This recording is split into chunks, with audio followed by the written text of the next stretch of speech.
Pengkhianatan dan keheningan 5 tahun. Pengkhianatan dan keheningan selama 5 tahun. Aku telah berselingkuh selama 5 tahun, tetapi istriku tidak pernah sekalipun membuat keributan. Baru setelah kekasihku melahirkan anak kembar, aku menyadari betapa kejamnya istriku. Aku berdiri di depan cermin besar di kamar mandi, merapikan dasi sutra biru tua yang kukenakan. Hadiah dari Yura setelah kami menghabiskan sore yang panas bersama hari ini. Di cermin, terpantul seorang pria matang berusia 42 tahun. Rambut yang disisir rapi ke belakang. Kulit yang sehat berkat perawatan mahal.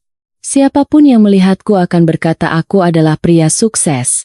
Kepala keluarga yang kokoh, objek kecemburuan banyak orang. Direktur utama sebuah perusahaan desain interior ternama di Jakarta. Apartemen luas di Pondok Indah, istri yang bijaksana, dan seorang putri yang manis.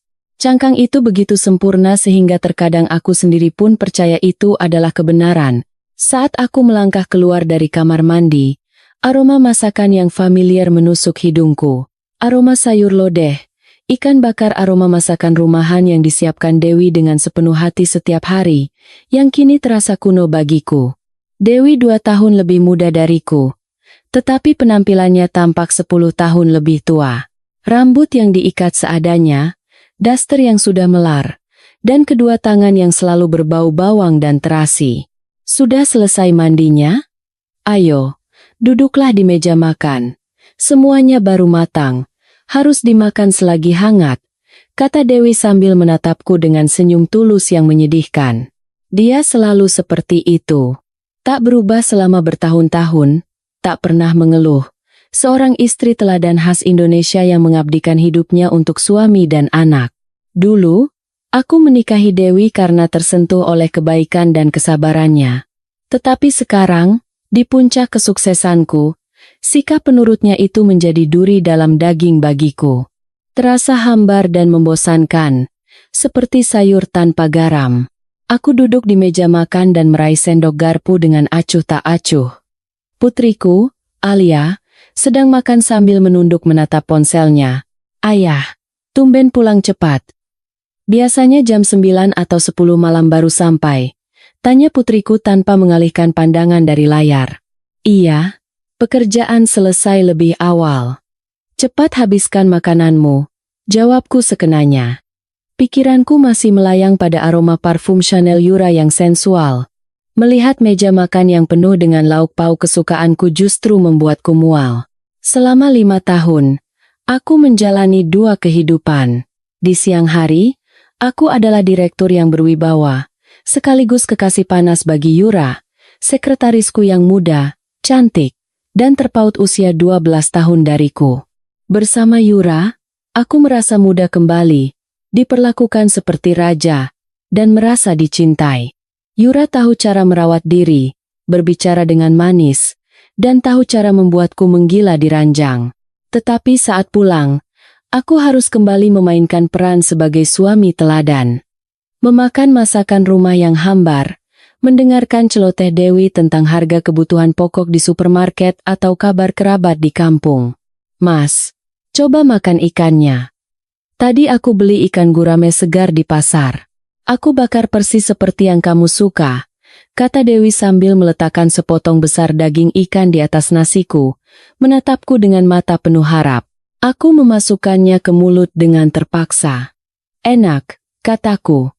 Rasanya memang selalu enak, tetapi rasa itu tidak cukup untuk memuaskan keserakahan dan hasratku akan hal-hal baru. Aku mengunyah nasi seolah sedang mengunyah sekam. Di dalam kepala, aku sibuk mencari alasan untuk pergi berlibur 3 hari ke Bali bersama Yura lusa.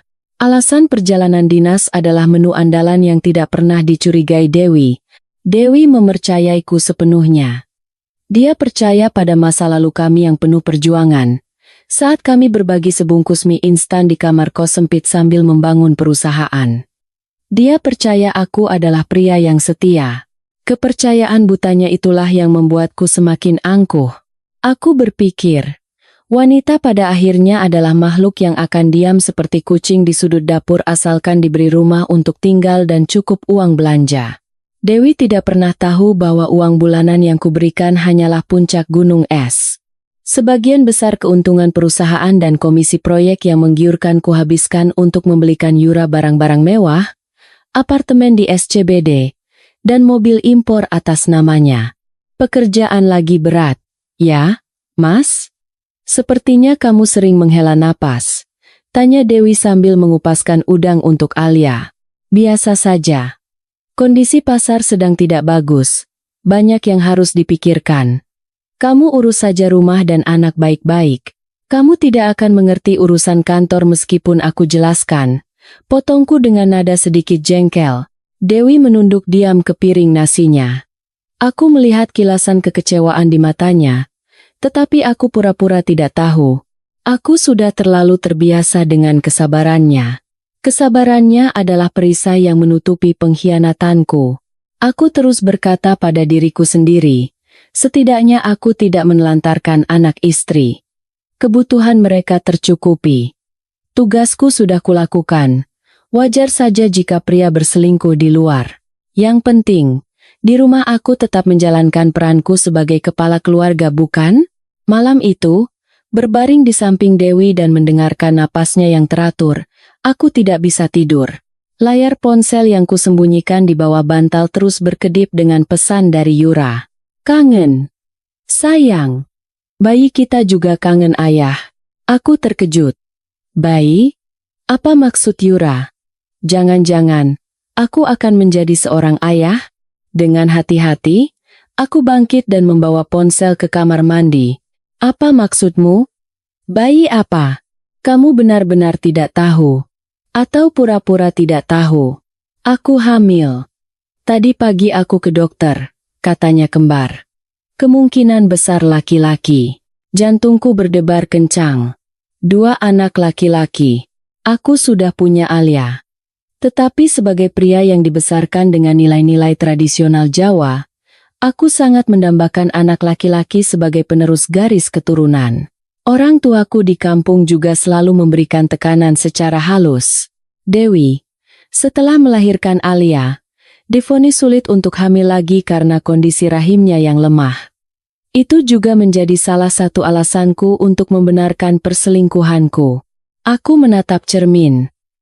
Wajahku berseri-seri. Tuhan benar-benar di pihakku.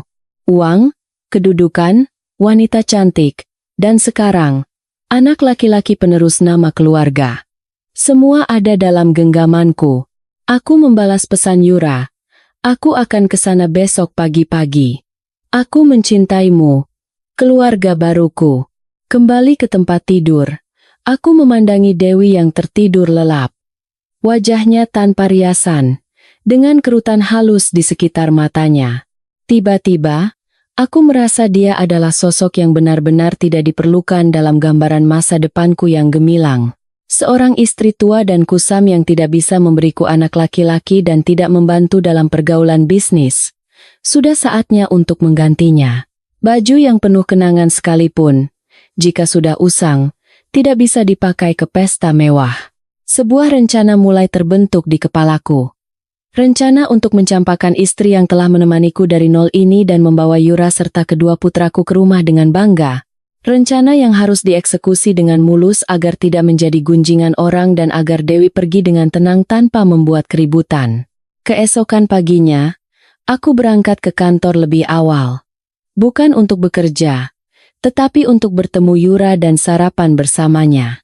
Yura keluar dari lobi apartemen super mewah di kawasan SCBD yang kubelikan tahun lalu. Mengenakan gaun hamil yang anggun dengan riasan sempurna, wajahnya memancarkan pesona dan vitalitas. Sangat berbeda dengan penampilan kusam Dewi setiap pagi. Sayang. Yura langsung memelukku begitu duduk di kursi penumpang. Aku senang sekali. Anak kita kembar, dan kata dokter mereka sangat sehat. Aku meletakkan tanganku di perutnya. Belum ada yang terasa, tetapi membayangkan menjadi ayah dari 2 anak laki-laki membuatku serasa melayang di awan. Tentu saja aku senang. Aku sudah sangat menantikan hari ini. Kamu hebat, Yura. Kami sarapan di sebuah restoran mewah. Sambil makan, Yura dengan hati-hati memulai pembicaraan. Tapi, Mas, nanti kalau anak-anak kita lahir, mereka tidak mungkin pakai nama belakangku atau jadi anak di luar nikah, kan? Aku tidak mau. Anak-anak kita harus punya status yang jelas dan diakui. Kata-kata Yura seperti jarum yang menusuk balon kebahagiaanku, membawaku kembali ke dunia nyata. Benar. Aku tidak bisa membiarkan putra-putraku yang berharga dicap sebagai anak haram. Aku harus memberikan mereka keluarga yang sempurna. Dan itu berarti, posisi sang nyonya rumah harus diganti. Jangan khawatir. Aku menggenggam tangan Yura yang lentik. Aku sudah memikirkan semuanya. Aku tidak akan membiarkanmu dan anak-anak kita diperlakukan tidak adil. Aku akan menceraikannya. Mata Yura berbinar, tetapi dia berpura-pura masih khawatir. Tapi, apa Mbak Dewi akan setuju begitu saja? Dan bagaimana dengan harta Gonogini? Kudengar dia bukan perempuan yang bisa diremehkan. Aku tertawa mengejek. Dewi? Apa yang dia tahu? Kerjanya hanya di dapur. Dia pikir uang yang kuberikan setiap bulan itu adalah segalanya. Semua aset ada di tanganku. Perusahaan atas namaku, rumah dan tanah juga sudah kuatur dengan cerdik.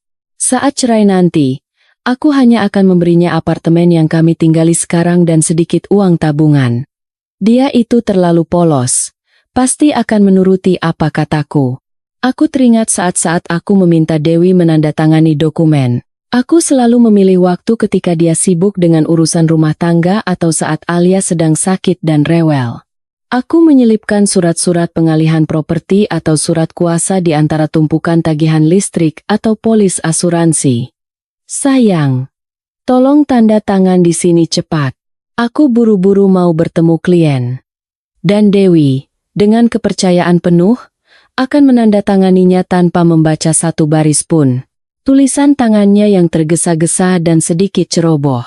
Jika dipikir-pikir lagi, aku memang sangat cerdas. Pria yang hebat harus bisa melihat jauh ke depan dan tahu di mana pelabuhan sejatinya. Dewi hanyalah sebuah terminal tua, dan sekarang saatnya aku berlayar ke samudra luas dengan kapal pesiar. Lalu, kapan kamu akan memberitahunya? Desak Yura. Segera. Aku akan mencari waktu yang tepat. Kamu fokus saja pada kehamilanmu. Lahirkan 2 putra yang sehat untukku. Selebihnya biar aku yang urus. Setelah mengantar Yura, aku mengurung diri di kantor. Bukan untuk memeriksa desain, tetapi untuk meninjau kembali aset-asetku. Sebuah villa di puncak, 3 bidang tanah di pinggiran Jakarta, dan saham di 2 anak perusahaan semua adalah hasil darah dan keringatku. Begitulah pikirku. Meskipun dulu Dewi menjual semua perhiasan pernikahannya dan meminjam uang dari orang tuanya untuk modal awalku, tetapi selama 10 tahun terakhir, akulah yang memimpin perusahaan ini, akulah yang mendapatkan klien. Dia hanya mengurus rumah tangga. Seberapa besar kontribusinya, memberinya apartemen yang kami tinggali, dan uang untuk membesarkan Alia sudah merupakan tindakan yang sangat murah hati. Aku membuka brankas dan mengeluarkan tumpukan dokumen properti. Aneh. Seingatku, sertifikat tanah di Bekasi kutaruh di paling atas, tetapi aku tidak bisa menemukannya. Mungkin salah taruh waktu aku mabuk dan mengeluarkannya tempo hari. Aku mengobrak-abrik seluruh isi brankas, tetapi tidak ketemu. Perasaan cemas sekilas melintas, tetapi segera ku tepis. Kunci brankas hanya aku yang punya, dan kombinasinya hanya aku yang tahu. Dewi buta huruf soal dokumen seperti ini, tidak mungkin dia yang mengambilnya. Mungkin tertinggal di laci meja kerjaku di rumah. Aku menelepon Reza, pengacara pribadiku sekaligus sahabat yang sering membantuku mengakali hukum dalam urusan pajak. Za, tolong siapkan surat gugatan cerai. Entah itu litigasi atau mediasi, aku mau secepatnya. Aku mau mengamankan asetku sebanyak mungkin. Cari cara untuk membuktikan bahwa semua ini adalah hasil jerih payahku sendiri. Terdengar tawa dari seberang telepon. Wah, Mas, akhirnya mau ganti menu juga? Siap. Itu urusan saya. Tapi hati-hati, Mas. Perempuan yang terlalu pendiam itu kalau sudah marah bisa lebih mengerikan. Loh, halah, kamu ini. Aku paling tahu istriku sendiri. Kalau dia punya nyali seperti itu, aku jalan pakai kepala. Kamu siapkan saja surat-suratnya. Malam ini aku mau melakukan pemanasan di rumah. Setelah menutup telepon, aku bersandar di kursi, membayangkan cetak biru masa depanku. Pesta pernikahan megah di pantai Bali, Yura dalam gaun pengantin yang memesona, dan dua putraku yang lucu berlarian di sekitar kami. Aku akan memulai hidup yang lebih gemerlap dan lebih berharga. Semoga saja Dewi tahu diri dan menerima takdirnya. Bagaimanapun, meski cinta sudah berakhir, masih ada sisa rasa kasihan. Aku tidak akan membiarkannya kelaparan. Sore itu, aku memutuskan untuk pulang lebih awal. Aku mampir ke toko buah impor dan membeli sekotak anggur muskat paling mahal. Dewi suka anggur muskat, tetapi tidak pernah membelinya karena merasa sayang uang. Kotak buah ini akan menjadi obat penenang. Itikat baik terakhirku sebelum melancarkan serangan pamungkas. Aku merasa diriku masih punya sedikit nurani dan tahu sopan santun.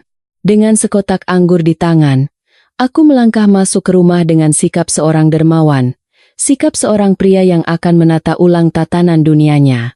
Namun, aku sama sekali tidak tahu bahwa pintu depan yang berat itu sedang membuka babak awal dari sebuah tragedi yang akan menjadikanku korban.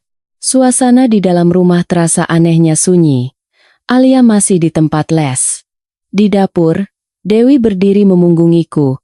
Suara pisau beradu dengan talenan terdengar teratur. Dia sedang memotong daging. Aroma minyak wijen tercium harum. Tetapi anehnya hari ini terasa memuakan. Sudah pulang, kata Dewi tanpa menoleh. Suaranya datar, tanpa emosi. Iya, aku bawakan anggur muskat kesukaanmu. Katanya ini manis sekali, seperti madu. Aku meletakkan kotak buah di atas meja makan, berusaha menciptakan suasana sealami dan semenyenangkan mungkin. Dewi mematikan kompor, mencuci tangan, lalu perlahan berbalik. Dia menatap kotak buah itu, lalu menatapku. Tatapannya tidak menunjukkan kegembiraan atau rasa terima kasih yang kuharapkan. Matanya dalam, hitam, dan setenang danau di musim gugur, memantulkan seluruh kemunafikanku tanpa sisa. Terima kasih. Sudah berapa lama? Ya? Kamu tidak ingat apa yang kusuka? Kata Dewi ringan.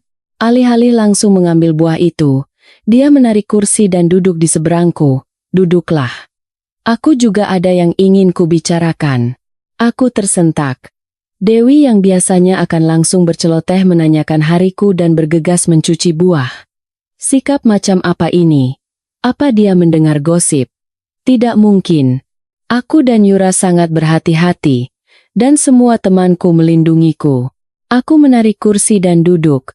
Jantungku berdebar sedikit lebih cepat, tetapi aku berusaha mempertahankan ketenangan seorang direktur. Ada apa? Masalah biaya les Alia? Atau ada masalah di kampung? Kan sudah kubilang, kalau butuh apa-apa bilang saja. Nanti aku transfer. Dewi menatap lurus ke mataku. Bibir tipisnya sedikit terangkat, membentuk senyum penuh arti yang belum pernah kulihat selama 15 tahun pernikahan kami. Transfer? Apa kamu masih punya uang untuk ditransfer? Pertanyaan Dewi seperti siraman air dingin di wajahku. Aku mengerutkan kening, menunjukkan rasa tidak senang. Apa maksudmu? Akulah yang mencari uang. Kalau aku tidak punya uang, siapa lagi? Kamu dengar omong kosong dari ibu-ibu kompleks lagi? Dewi tidak langsung menjawab. Dia bangkit, berjalan ke lemari kaca di ruang tamu, dan mengambil sebuah map biru.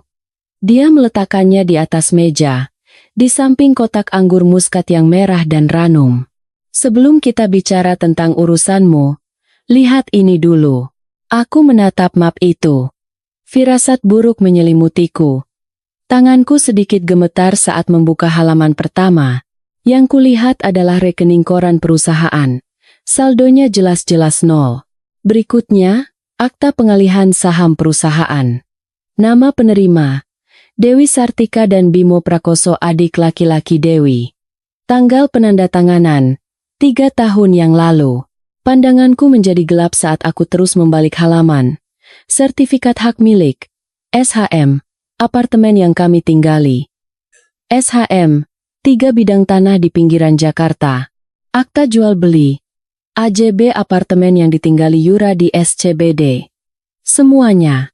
Semua nama pemiliknya sudah berganti. Dan yang paling gila, di bawah setiap dokumen ada tanda tanganku. Tanda tangan asliku dengan tinta biru yang jelas. Apa-apaan ini semua? Suaraku serak. Tenggorokanku kering kerontang. Apa yang sudah kamu lakukan? Dewi masih duduk dengan tenang di tempatnya. Melipat tangan di dada, seperti seorang ratu yang menatap pelayannya yang bersalah. Apa yang kulakukan? Aku hanya melindungi aset putriku. Kamu pikir aku tidak tahu? Selama 5 tahun kamu menghidupi perempuan itu, memperlakukannya seperti ratu. Kamu pikir aku buta? Aku membeku. Dia tahu. Dia sudah tahu selama 5 tahun. Sejak kapan kamu tahu? Sejak pertama kali aku mencium aroma parfum asing di bajumu. Sejak aku menemukan tiket pesawat yang kamu selipkan di buku dan kamu lupakan. Sejak aku melihat pesan-pesan yang buru-buru kamu hapus, tetapi masih tersisa di folder sampah iCloud. Insting seorang wanita itu tajam, Baskara. Aku hanya tidak ingin mengatakannya. Aku melompat berdiri dan menggebrak meja. Cangkang pria berkelas itu hancur berkeping-keping, hanya menyisakan amarah seorang pria yang tertipu. Beraninya kau menipuku untuk menandatangani semua ini. Dasar perempuan ular. Akan kutuntut kau. Penipuan dan penggelapan aset. Akan kuseret kau ke pengadilan. Dewi tertawa. Bukan tawa keras, tetapi tawa dingin dan tajam setajam silet. Tuntut saja. Silakan. Semua dokumen ini sudah disahkan notaris. Kamu sendiri tahu kapan kamu menandatanganinya. Ingat saat kamu pulang mabuk dan memohon padaku untuk menandatangani surat pinjaman bank untuk ekspansi bisnis? Atau saat kamu terburu-buru mau menemui kekasihmu dan aku menyodorkan dokumen yang kukatakan sebagai polis asuransi? Pernahkah kamu membacanya sekali saja? Aku terhuyung dan jatuh kembali ke kursi. Ingatan yang kabur mulai menyerbu. Memang, pernah ada saat-saat seperti itu. Aku terlalu meremehkan Dewi, menganggapnya bodoh dan tidak tahu apa-apa tentang hukum. Aku tidak pernah menyangka dia bisa serapi ini. Kamu datang hari ini mau minta cerai, kan? Suara Dewi menajam. Kudengar kekasihmu itu hamil? Kembar laki-laki pula, hebat sekali. Mulutku terkunci, tidak bisa berkata apa-apa. Semua rahasiaku, semua rencanaku, ada di telapak tangan wanita ini. Cerai? Tentu, akan kuberikan. Ini, suratnya sudah kutandatangani. Dewi menarik selembar kertas tipis dari bawah tumpukan dokumen. Tapi ingat satu hal, kamu akan pergi dari rumah ini dengan tangan kosong. Perusahaan ini sekarang milikku dan adikku, Bimo. Rumah dan tanah juga.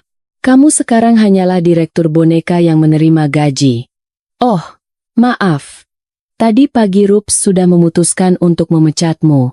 Aku menatap Dewi dengan tatapan kosong.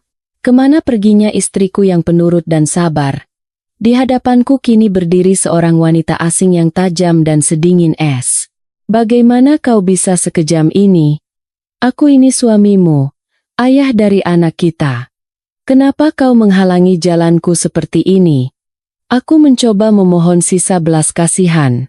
Dewi bangkit dan mendekatkan wajahnya padaku. Matanya menyala-nyala dengan api kebencian yang terpendam selama 5 tahun. Kejam? Aku kejam. Saat kamu menyelewengkan uang susu Alia untuk membelikan tas mewah perempuan itu, apa kamu tidak merasa kejam?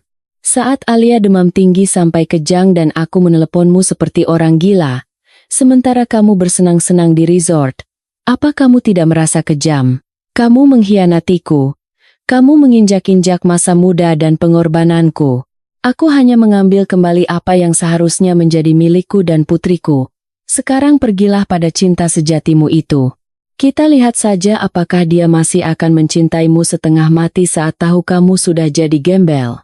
Selesai bicara, Dewi mengangkat kotak anggur muskat itu dan melemparkannya ke tempat sampah. Buah ini, berikan saja pada perempuan itu. Aku tidak butuh sedekah dari seorang munafik sepertimu. Ruang tamu yang luas itu tiba-tiba terasa menyesakan.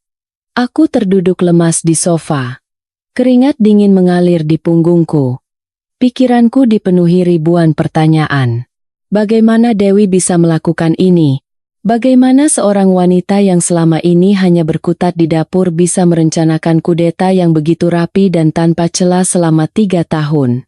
Sementara aku, seorang pebisnis yang sudah malang melintang di dunia usaha, sama sekali tidak menyadarinya. Aku mencengkeram tumpukan dokumen itu, membolak-baliknya lagi, mencoba mencari celah atau kesalahan. Tapi tidak ada. Semuanya sah secara hukum. Akta hibah yang disahkan notaris, risalah rapat umum pemegang saham, surat kuasa penuh. Bimo, adik iparku yang selalu kuanggap kutu buku dan remehkan, ternyata dialah tokoh kunci di balik kudeta sempurna kakaknya. Pantas saja beberapa tahun lalu Bimo merengek ingin masuk ke tim akuntansi perusahaan. Perlahan tapi pasti, dia menguasai semua pembukuan. Kukira dia masuk untuk mencari nafkah. Ternyata dia masuk untuk menggali kuburanku. Jangan buang-buang waktu mencari cara untuk membatalkannya. Dewi kembali duduk di seberangku, mengangkat cangkir teh dan menyesapnya. Sikapnya begitu tenang hingga membuatku merinding. Semuanya sudah berakhir. Sekarang kamu punya 2 pilihan. Pertama, tanda tangani surat cerai ini dan pergi dengan tenang. Kedua, gugat aku dan kita bertarung di pengadilan. Kalau begitu, aku akan membuka semua bukti perselingkuhanmu. Kamu tahu kan, hukum sekarang tidak menguntungkan pihak yang terbukti bersalah dalam perceraian, terutama dalam pembagian harta. Ya, meskipun sebenarnya kamu sudah tidak punya harta lagi untuk dibagi. Kau terlalu kejam, Wi, rintihku. Rasa tak berdaya meresap ke setiap sel tubuhku. Aku salah. Aku mengaku salah. Tapi haruskah kau mendorongku ke jalan buntu seperti ini? Perusahaan itu hasil kerja kerasku seumur hidup. Kerja kerasmu? Potong Dewi. Suaranya sekeras baja. Lupa siapa yang memberimu uang untuk membuka kantor pertamamu? Lupa siapa yang pontang-panting mencari pinjaman sampai ke rentenir untuk melunasi utangmu saat bisnismu bangkrut 10 tahun yang lalu? Apa janjimu waktu itu? Kau bersumpah tidak akan pernah meninggalkanku seumur hidupmu. Tapi begitu punya uang sedikit, kau perlakukan aku seperti pembantu dan kekasihmu seperti ratu. Kerja kerasmu, modal dan pengorbanan itu milikku. Aku menunduk. Kata-kata Dewi menusuk harga diriku. Benar, aku telah lupa. Kemewahan kesuksesan telah membuatku lupa pada akarku yang penuh penderitaan. Baiklah. Aku menarik napas dalam-dalam, mengumpulkan sisa-sisa harga diri. Aku akan cerai, tapi aku mau harta kita dibagi 2. Tanda tanganku yang kau tipu itu tidak sah. Aku akan menyewa pengacara terbaik untuk merebutnya kembali. Dewi tertawa terbahak-bahak. Suaranya menggema di rumah yang kosong. Silakan saja. Tapi biar ku beritahu satu hal. Pengacaramu itu, si Reza. Dia teman satu SMA-ku. Kamu pikir dia akan setia padamu? Semua cara penggelapan pajakmu, kontrak-kontrak fiktifmu. Reza tahu semuanya. Dan tentu saja, aku juga tahu. Aku membeku. Reza, sahabatku, pengacaraku yang kupercaya. Dia juga orangnya Dewi. Aku merasa tanah di bawah kakiku runtuh. Aku benar-benar terkepung. Dikepung oleh orang-orang yang paling kupercaya. Tanda tangani. Dewi mendorong kertas dan pulpen ke arahku. Setelah itu, segera kemasi barangmu dan pergi. Pakaianmu sudah kusuruh orang mengemasnya di dalam koper dan kuletakkan di depan pintu dan mobil. Maaf, tapi Mercedes itu aset perusahaan, yang berarti sekarang aset perusahaanku. Kau tidak bisa membawanya. Panggil taksi atau suruh kekasihmu menjemput. Aku menatap surat cerai itu. Tulisan Republik Indonesia kabur di depan mataku. Tanganku gemetar saat memegang pulpen. Menandatangani ini berarti mengakui kekalahanku, mengakui bahwa aku adalah seorang gembel. Tapi jika tidak, jika Dewi melaporkan semua kejahatan finansialku, aku bisa masuk penjara. Aku mengertakkan gigi dan menandatanganinya dengan goresan yang miring. Sangat berbeda dengan tanda tanganku yang kuat dan elegan di kontrak-kontrak miliaran rupiah. Bagus. Dewi mengambil surat itu, memeriksanya dengan teliti, lalu mengangguk. Sekarang, silakan keluar dari rumahku. Aku bangkit. Berjalan terhuyung-huyung ke pintu. Tanpa kata perpisahan, tanpa menoleh ke belakang. Di belakangku, pintu dibanting dengan keras. Suara kering itu menandai akhir yang mutlak dari era keemasanku yang penuh kemunafikan. Di luar, gerimis mulai turun. Aku berdiri termangu di samping dua koper pakaianku. Mercedes yang mengkilap masih terparkir di garasi, tetapi bukan lagi milikku. Aku mengeluarkan ponsel, hendak memesan taksi, tetapi jariku menekan nomor Yura. Ya. Aku masih punya Yura. Aku masih punya 2 putra. Meskipun kehilangan semua harta, aku bisa memulainya lagi dengan kemampuanku. Yura mencintaiku. Dia akan mengerti dan membantuku melewati masa sulit ini. Kami akan memulainya kembali. Halo? Mas? Kenapa telepon jam segini? Aku lagi siap-siap mau ke spa. Terdengar suara manja Yura dari seberang. Yura. Aku sudah cerai. Oh ya? Wah, hebat. Jadi, dapat bagian berapa? Villa di puncak itu dapat kan? Pertanyaan Yura yang belak-belakan membuatku terdiam sejenak. Tapi aku segera mengabaikannya, menghibur diri bahwa dia hanya khawatir akan masa depan anak-anak kami. Nanti kita bicarakan itu. Aku sekarang di jalanan. Bisa tolong jemput aku? Mobilnya kutinggal di rumah perempuan itu. Apa? Mobilnya ditinggal? Terus kamu mau pakai apa? Suara Yura mulai berubah. Manisnya berkurang, berganti dengan nada curiga. Nanti kita naik taksi saja dulu. Jemput aku. Kita ke apartemenmu. Ada hal penting yang mau kubicarakan. Oke deh, kirim lokasinya. Aku ke sana. Yura menutup telepon dengan ketus. Aku berdiri di bawah gerimis. Hati-hati dipenuhi kecemasan. Bagaimana reaksi Yura jika tahu aku sudah bangkrut? Apakah cintanya cukup besar untuk melewati cobaan ini? Ataukah cintanya hanya sebatas cangkang kosong yang baru saja kulepaskan? Sebuah taksi melintas, menyipratkan genangan air kotor ke celanaku. Angin dingin menusuk tulang, membuatku menggigil. Untuk pertama kalinya dalam bertahun-tahun, di tengah kota yang gemerlap ini, aku merasa betapa kecil dan sendirinya diriku. Sambil menunggu Yura, aku berjongkok di sebuah warung tenda di seberang apartemen yang pernah menjadi rumahku. Aku menatap jendela di lantai 18. Lampunya masih menyala terang, dan bayangan Dewi terlihat di balik tirai. Apa yang sedang dilakukannya? Merayakan kemenangannya? Atau menelepon adiknya, Bimo, untuk menertawakanku? Mengingat kembali percakapan kami tadi, aku masih merinding memikirkan kecerdasan Dewi. Kukira dia naif dan lugu. Tapi ternyata pepatah air tenang menghanyutkan itu benar adanya. Dia menggunakan penampilan penurutnya itu untuk membuatku lengah. Aku teringat 5 tahun lalu. Saat perusahaan mulai meroket, proyek-proyek besar terus berdatangan, dan uang mengalir deras. Aku mulai berubah. Semakin jarang makan di rumah, digantikan dengan jamuan malam dengan klien. Lalu aku bertemu Yura. Pengkhianatan pertamaku terjadi saat perjalanan dinas ke Surabaya. Ada rasa bersalah, tetapi gairah dan hasrat dengan cepat menggantikannya. Saat pulang, sebagai penebus dosa, aku membelikan Dewi sebuah kalung emas. Dewi menerima hadiah itu dengan senyum sedih dan berkata, "Pasti capek ya pulang dinas. Kenapa repot-repot beli yang mahal begini?" Saat itu, kukira dia tidak tahu. Tapi sekarang kupikir-pikir lagi, Tatapan matanya saat itu mengandung kekecewaan mendalam yang kulewatkan begitu saja. Sejak itu, aku semakin berani.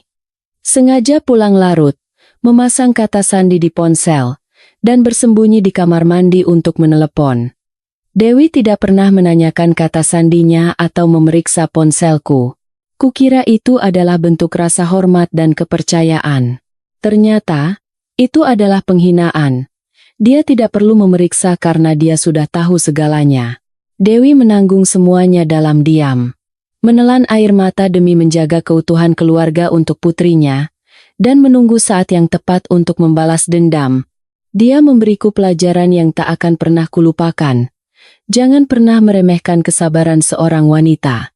Karena ketika cinta mati, yang tersisa di dalam diri mereka adalah logika yang tajam dan menakutkan. Sebuah BMW seri 3 berwarna merah berhenti di depanku, memecah lamunanku, mobil Yura. Mobil yang kubelikan sebagai hadiah ulang tahunnya bulan lalu. Kaca jendela turun, menampakkan wajah Yura yang cantik namun dingin. Dia memindai diriku dan 2 koper basahku, lalu mengerutkan keningnya dengan jijik. Ngapain kamu di situ kayak gembel? Cepat masuk, dilihatin orang, malu-maluin. Aku tergopoh-gopoh memasukkan koper ke bagasi dan naik ke kursi penumpang. Hembusan AC yang dingin membuatku bersin. Ih, basah kuyup kayak tikus got. Jangan sampai jok kulitku basah. Gerutu Yura sambil memutar kemudi dengan lihai. Maaf, gumamku. Dewi mengusirku dari rumah saat itu juga. Tidak ada waktu untuk bersiap-siap. Jadi, gimana pembagian hartanya? Katanya semua di tanganmu? Kenapa sekarang kamu keluar kayak anjing diusir? Yura memberondongku tanpa peduli perasaanku. Aku menelan ludah, mencoba menjelaskan selembut mungkin. Ada sedikit masalah, Yura. Dewi ternyata lebih licik dari yang kukira. Dulu dia menipuku untuk menandatangani surat pengalihan aset. Sekarang situasinya agak rumit secara hukum. Rumit secara hukum? Yura mengerem mendadak, membuatku nyaris terbentur dashboard. Dia berbalik menatapku dengan mata melotot. Ngomong yang jelas. Kamu bangkrut total, kan? Aku diam. Keheningan adalah jawaban yang paling jelas. Gila! Teriak Yura sambil memukul setir. Dulu kamu sesumbar bilang kamu konglomerat. Bilang bisa menghidupi aku dan anak-anak kita. Sekarang kamu datang padaku cuma modal badan, hah? Yura, tenang dulu. Dengarkan aku. Aku memang kehilangan harta, tapi kemampuanku masih ada. Jaringanku luas, pengalamanku banyak. Aku bisa mulai lagi dari awal. Asal kamu percaya padaku. Aku mencoba meraih tangannya. Dia menepis tanganku seolah jijik. Mulai lagi dari awal? Usiamu sudah 42 tahun. Baskara, kamu pikir gampang. Sekarang kamu tidak punya uang, tidak punya kuasa. Siapa yang mau berbisnis denganmu? Biar ku jelaskan, aku ini sedang hamil. Aku butuh uang untuk perawatan, untuk melahirkan di rumah sakit terbaik, untuk menyewa babysitter. Kamu sanggup? Aku akan berusaha. Untuk sementara aku akan pinjam uang dari teman-teman. Pinjam dari siapa? Siapa yang mau meminjamkan uang pada orang bangkrut? Ejek Yura. Matanya penuh penghinaan. Sudah kuduga. Laki-laki sepertimu itu sama saja. Punya uang, main perempuan. Uang habis, merengek di bawah rok istri atau pacar. Tapi aku tidak sebodoh istrimu. Mobil kembali bergerak, tetapi udara di dalamnya terasa seberat timah. Aku meringkuk. Rasa hina yang luar biasa naik hingga ke tenggorokan. Wanita yang kupuja-puja dan kuanggap cinta sejati kini menatapku dengan sebelah mata. Ternyata, cintanya hanya diukur dengan angka di rekening bankku. Kami tiba di apartemen Yura. Uangku yang membayarnya, tetapi namanya tertera sebagai pemilik. Saat masuk ke ruang tamu yang mewah dan modern, entah kenapa terasa dingin dan asing. Malam ini kamu tidur di kamar tamu.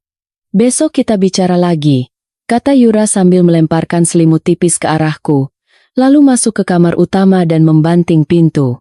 Aku meringkuk di sofa, menatap langit-langit yang memantulkan cahaya lampu kuning, perutku keroncongan. Tapi aku tidak berani menggeledah kulkas. Bayangan makan malam hangat yang disiapkan Dewi melintas di benakku. Sayur lodeh, ikan bakar yang gurih. Hal-hal biasa itu kini menjadi kemewahan bagiku. Aku telah kehilangan segalanya. Keluarga, bisnis, dan sekarang, aku sedang kehilangan sisa-sisa martabatku di depan kekasihku sendiri. Malam ini adalah malam pertama dari hari-hari penuh penderitaan yang akan kujalani. Dan yang paling menyakitkan, semua ini adalah hasil perbuatanku sendiri. Sinar matahari pagi yang menyilaukan menembus tirai tipis, membangunkan tidurku. Sakit kepala yang hebat langsung menghantam. Aku meringis, mencoba bangkit. Tidur meringkuk di sofa sempit membuat seluruh badanku pegal. Rumah terasa sunyi senyap. Tidak ada suara piring atau aroma kopi harum seperti saat menginap di Hotel Bintang 5.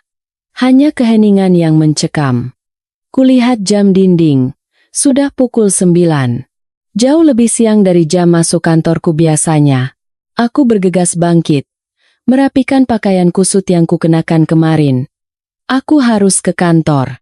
Bagaimanapun, secara nama aku masih direktur. Aku harus membereskan situasi, atau setidaknya, memeriksa apa yang tersisa untukku. Yura tidak ada di rumah.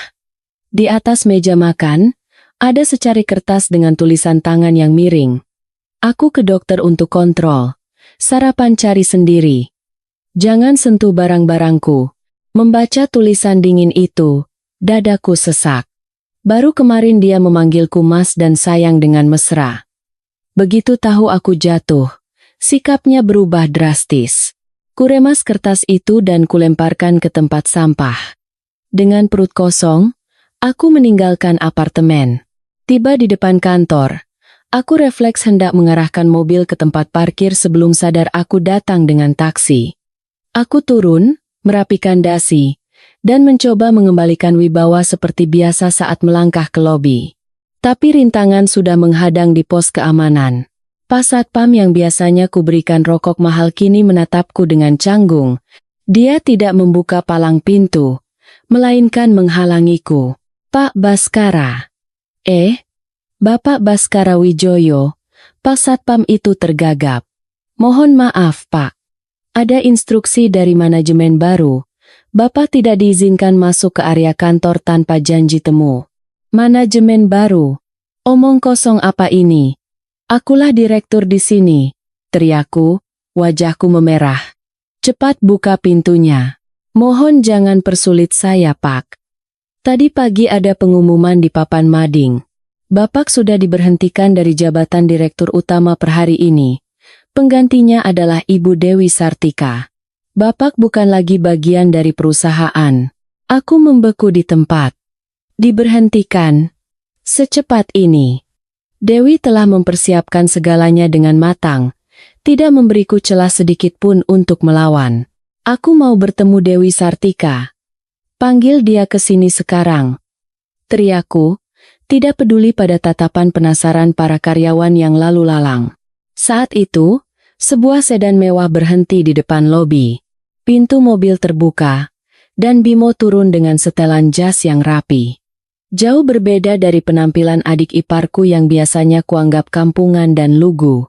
Bimo melihatku. Tatapan di balik kacamata tebalnya begitu tajam.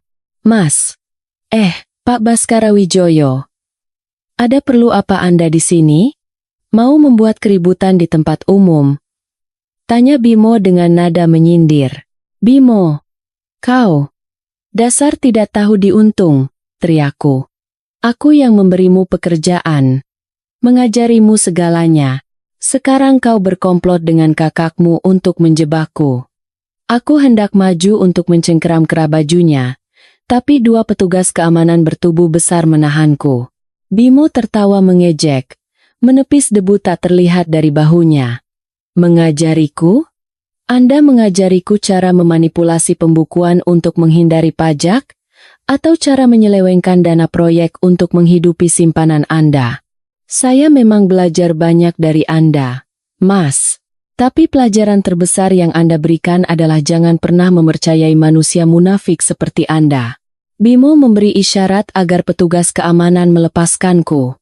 Dia mendekat dan berbisik di telingaku. Kakakku tidak ingin bertemu denganmu. Katanya dia muak melihat wajahmu. Pulanglah. Barang-barang pribadimu di kantor sudah kusuruh orang membereskannya dan mengirimkannya ke rumah orang tuamu di kampung. Di sini bukan lagi tempatmu. Kalian. Amarah membuatku tercekat.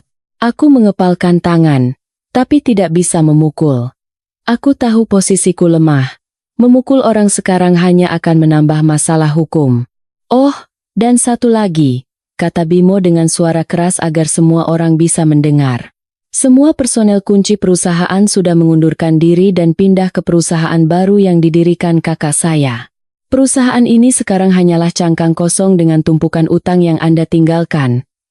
Kalau Anda mau masuk, silakan. Tapi jangan memohon-mohon saat para penagih utang datang. Aku berdiri terpaku di tengah lobi yang terang benderang. Kata-kata Bimo seperti paku terakhir yang ditancapkan ke peti mati karierku. Dewi tidak hanya merampas hartaku, dia juga mengisap seluruh daya hidup perusahaan, menjadikannya mayat tanpa jiwa. Dia membunuhku dengan cara yang paling kejam dan paling tuntas. Karyawan yang lewat, yang dulu membungkuk hormat padaku, kini menghindariku atau berbisik-bisik sambil tertawa. Aku merasa seperti tontonan di tengah pasar. Rasa hina yang membakar menusuk jantungku. Aku berbalik, memunggungi gerbang perusahaan yang kuanggap sebagai kerajaanku, dan melangkah gontai. Pintu itu kini tertutup selamanya untukku. Aku bukan lagi Baskara Wijoyo, sang direktur yang berwibawa. Aku hanyalah Baskara Wijoyo, seorang pecundang yang menyedihkan. Aku berkeliaran di jalanan Jakarta di bawah terik matahari musim kemarau. Perutku lapar. Kepalaku pening, dan jiwaku hancur berkeping-keping. Aku tidak tahu harus kemana, harus pulang kemana. Tidak ada rumah, tidak ada kantor. Satu-satunya tempat yang bisa kutuju hanyalah apartemen Yura. Meskipun sikapnya dingin, setidaknya di sana ada tempat untuk berbaring, dan demi anak-anak di dalam kandungannya, masih ada harapan untuk memulai lagi. Aku kembali ke apartemen Yura dengan ojek. Begitu membuka pintu, aku melihat Yura duduk bersila di sofa sambil memegang gelas anggur merah. Wajahnya dingin. Di lantai, 2 koper pakaianku tergeletak, resletingnya terbuka dan isinya berhamburan. Apa yang kau lakukan? Aku terkejut dan bergegas memunguti pakaianku. Apa yang kulakukan? Sedang membersihkan sampah dari rumahku, kata Yura sambil menyesap anggurnya, menatapku dengan mata penuh penghinaan. Aku baru saja menelepon pengacara Reza. Dia menceritakan semuanya.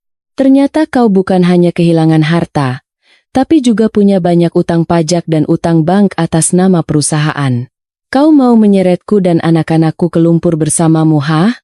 Yura, dengarkan aku. Utang itu bisa kuber. Cukup. Teriak Yura sambil membanting gelas anggur ke lantai hingga pecah berkeping-keping. Jangan hidup dalam fantasimu, Baskara. Kau sudah habis. Kau pikir aku mencintaimu karena apa? Karena perut buncitmu itu? Atau karena gelar direktur palsumu? Aku mencintai uangmu. Aku butuh pria yang bisa memberiku hidup nyaman, bukan gembel yang datang menumpang hidup. Kata-kata Yura seperti siraman air panas di wajahku, menghancurkan sisa-sisa ilusiku tentang cinta sejati. Ternyata semua ini hanyalah transaksi. Saat uang ada, cinta datang. Saat uang hilang, cinta pun pergi. Bagaimana kau bisa sekejam ini padaku? Kita punya anak, Yura. Di dalam perutmu itu mengalir darahku. Aku gemetar, berpegang pada harapan terakhir yang remang-remang. Yura tertawa sinis. Anak? Kau pikir aku mau melahirkan anak dari seorang gembel? Tadi pagi aku sudah dari rumah sakit, kata dokter. Janinnya masih kecil, masih bisa digugurkan. Jangan lakukan itu. Aku berlari dan berlutut di kakinya, memeluk kakinya. Kumohon, mereka anak-anakku. Penerus nama keluargaku yang berharga, Aku akan melakukan apapun yang kau mau. Kumohon, jangan gugurkan mereka. Yura menatapku dengan jijik, lalu menendangku hingga aku terguling di lantai. Mau menyelamatkan anak-anakmu? Baik. Berikan aku 20 miliar. 20 miliar. Aku membelalakan mata. Dari mana aku bisa dapat uang sebanyak itu sekarang? Itu urusanmu. Itu biaya untuk perawatanku selama hamil, melahirkan, dan membesarkan mereka selama setahun. Kalau kau bisa memberikan uang itu, aku akan mempertahankan anak-anak ini. Kalau tidak, besok pagi aku akan langsung ke klinik. Pilihlah, kau mendorongku ke jalan buntu. Yura. Aku membenturkan kepalaku ke lantai. Air mata seorang pria mengalir asin. Jangan menangis di sini. Laki-laki itu kalau sudah berbuat, harus tanggung jawab. Aku beri waktu 3 hari untuk menyiapkan uang itu. Selama 3 hari itu, enyahlah dari hadapanku. Aku tidak mau lagi melihat tampang menyedihkanmu di rumahku ini. Pergi. Yura menunjuk ke pintu. Tidak ada sedikit pun belas kasihan di matanya. Aku bangkit terhuyung-huyung, memasukkan pakaianku ke dalam koper dengan kasar. Aku tahu memohon pun percuma. Wanita ini lebih kejam dari Dewi. Dewi membalas dendam karena dikhianati, sementara Yura menginjak-injakku demi uang. Aku menyeret koper keluar pintu. Dadaku terasa berat seolah ditimpa batu. 20 miliar. Dulu, itu bukan jumlah yang terlalu besar bagiku. Tapi sekarang, itu adalah angka yang mustahil. Apa yang harus kulakukan? Pinjam dari teman? Menjaminkan sesuatu? Tapi aku tidak punya apa-apa lagi untuk dijaminkan. Aku berdiri di koridor apartemen yang sunyi, merasa seperti kapal karam yang terdampar di pantai sepi. Tanpa keluarga, tanpa pekerjaan, tanpa cinta. Dan sekarang, hakku untuk menjadi ayah bagi 2 anak yang belum lahir pun ditawar dengan uang. Malam itu, aku tidur di taman kota. Kakiku bengkak digigit nyamuk. Keesokan paginya, dengan wajah kuyu dan janggut yang mulai tumbuh, aku memutuskan untuk mencari Dewi. Aku berharap Dewi akan luluh dan meminjamkan uang untuk menyelamatkan kedua anakku. Meskipun Dewi membenciku, dia adalah wanita yang punya belas kasihan. Mungkin hatinya akan melunak. Begitu tiba di depan gerbang kantor, aku melihat kerumunan orang sedang membuat keributan. Terdengar teriakan-teriakan tajam. Aku menerobos kerumunan dan melihat Yura bersama ibunya berdiri di depan gerbang sambil membawa poster dan berteriak-teriak. Baskara, pengecut, keluar kau. Bayar utangmu. Teriak Ibu Yura, seorang wanita gemuk dan galak, sambil menunjuk-nunjuk ke dalam gedung. Yura berdiri di sampingnya, memegangi perutnya dan menangis terseduh-seduh, memainkan peran sebagai korban yang teraniaya dengan sempurna. Mas Baskara, tolong keluar. Dulu Mas janji mau tanggung jawab. Kenapa sekarang Mas sembunyi? Anakmu kelaparan, Mas.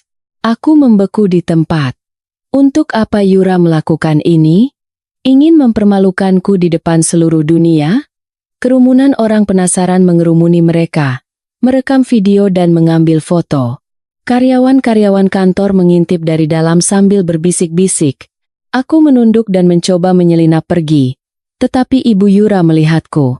Itu dia, si penipu itu, teriaknya sambil berlari dan menarik-narik bajuku. Kembalikan masa muda anakku. Beri uang nafkah untuk cucuku.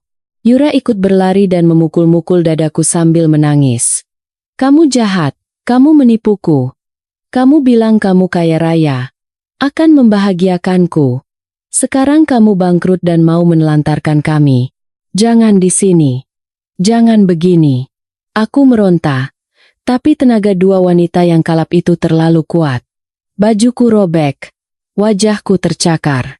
Saat itulah Bimo keluar dari dalam kantor bersama tim keamanan dan berteriak agar kerumunan bubar. Bimo berteriak, "Bubarkan diri kalian sebelum saya panggil polisi." Petugas keamanan memisahkan Yura dan ibunya dariku. Aku terengah-engah, penampilanku sangat menyedihkan. Bimo menatapku, lalu menatap Yura, dan menggelengkan kepala dengan kesal. Pak Baskara, bagaimana cara Anda hidup sampai-sampai simpanan Anda datang membuat onar di sini? Apa Anda tidak malu dilihat mantan karyawan Anda? Diam kau. Ini urusan pribadiku. Geramku. Tapi hatiku penuh rasa hina. Yura melihat Bimo dan langsung mengubah nada bicaranya. Anda adik iparnya, kan? Kakak Anda merampas semua hartanya dan mengusirnya ke jalanan. Makanya anak saya sekarang tidak dapat uang nafkah. Kalian semua penipu. Perampok. Bimo tertawa mengejek. Anda salah besar, Mbak.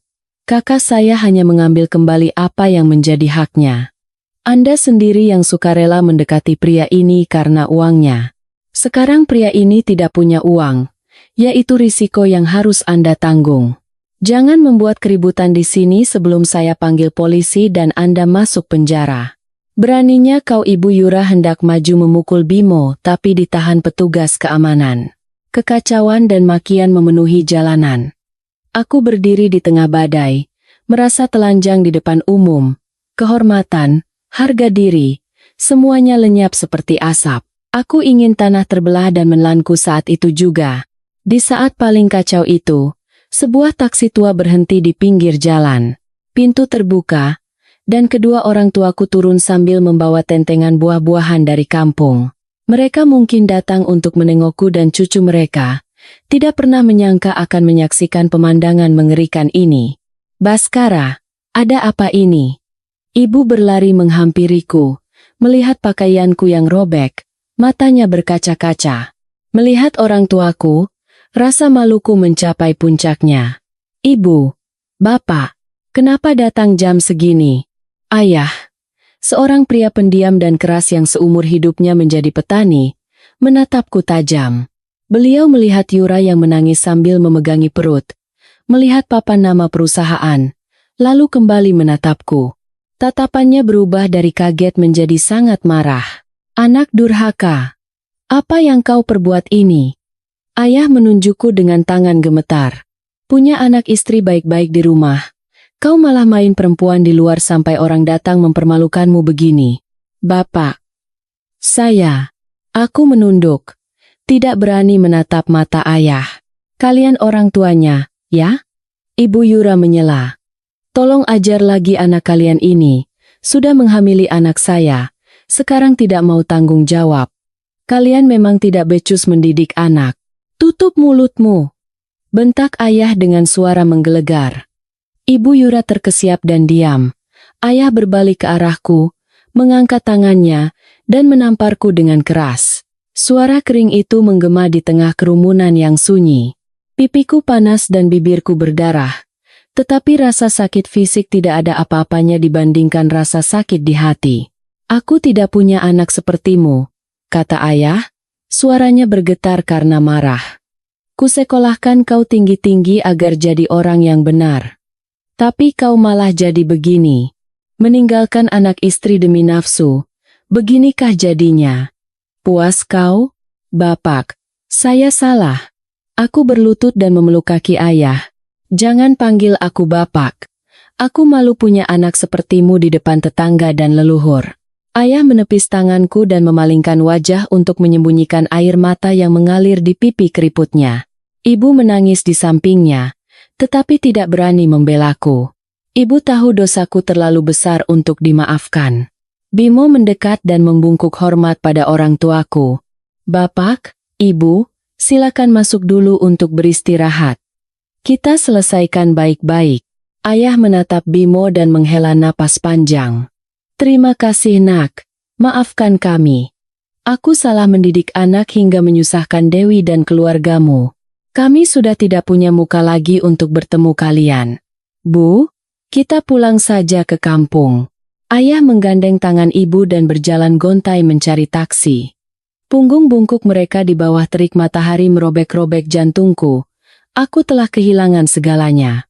Dan sekarang, pilar mentalku yang terakhir, keluargaku, juga telah hilang. Aku menatap taksi yang membawa orang tuaku pergi, lalu menatap Yura yang masih berdiri dengan mata penuh kebencian. Aku tertawa, tawa gila dan getir, roda kehidupan berputar.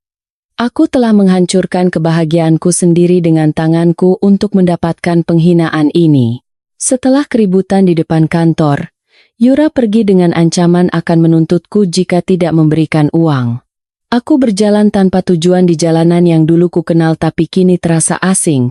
Di kantongku hanya tersisa beberapa lembar uang puluhan ribu. Tidak cukup untuk menyewa kamar penginapan yang layak.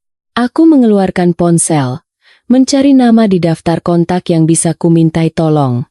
Temanku banyak. Saudara-saudara yang sering bersulang denganku di bar-bar mewah, bersumpah setia. Aku menelepon seorang teman, wakil direktur di perusahaan konstruksi yang sering ku beri proyek. Halo bro, gue Baskara. Gue lagi ada masalah. Bisa pinjam uang dulu? Hening sejenak di seberang telepon, lalu terdengar suara ragu-ragu. Oh, Mas Baskara. Gue dengar ceritanya. Turut prihatin.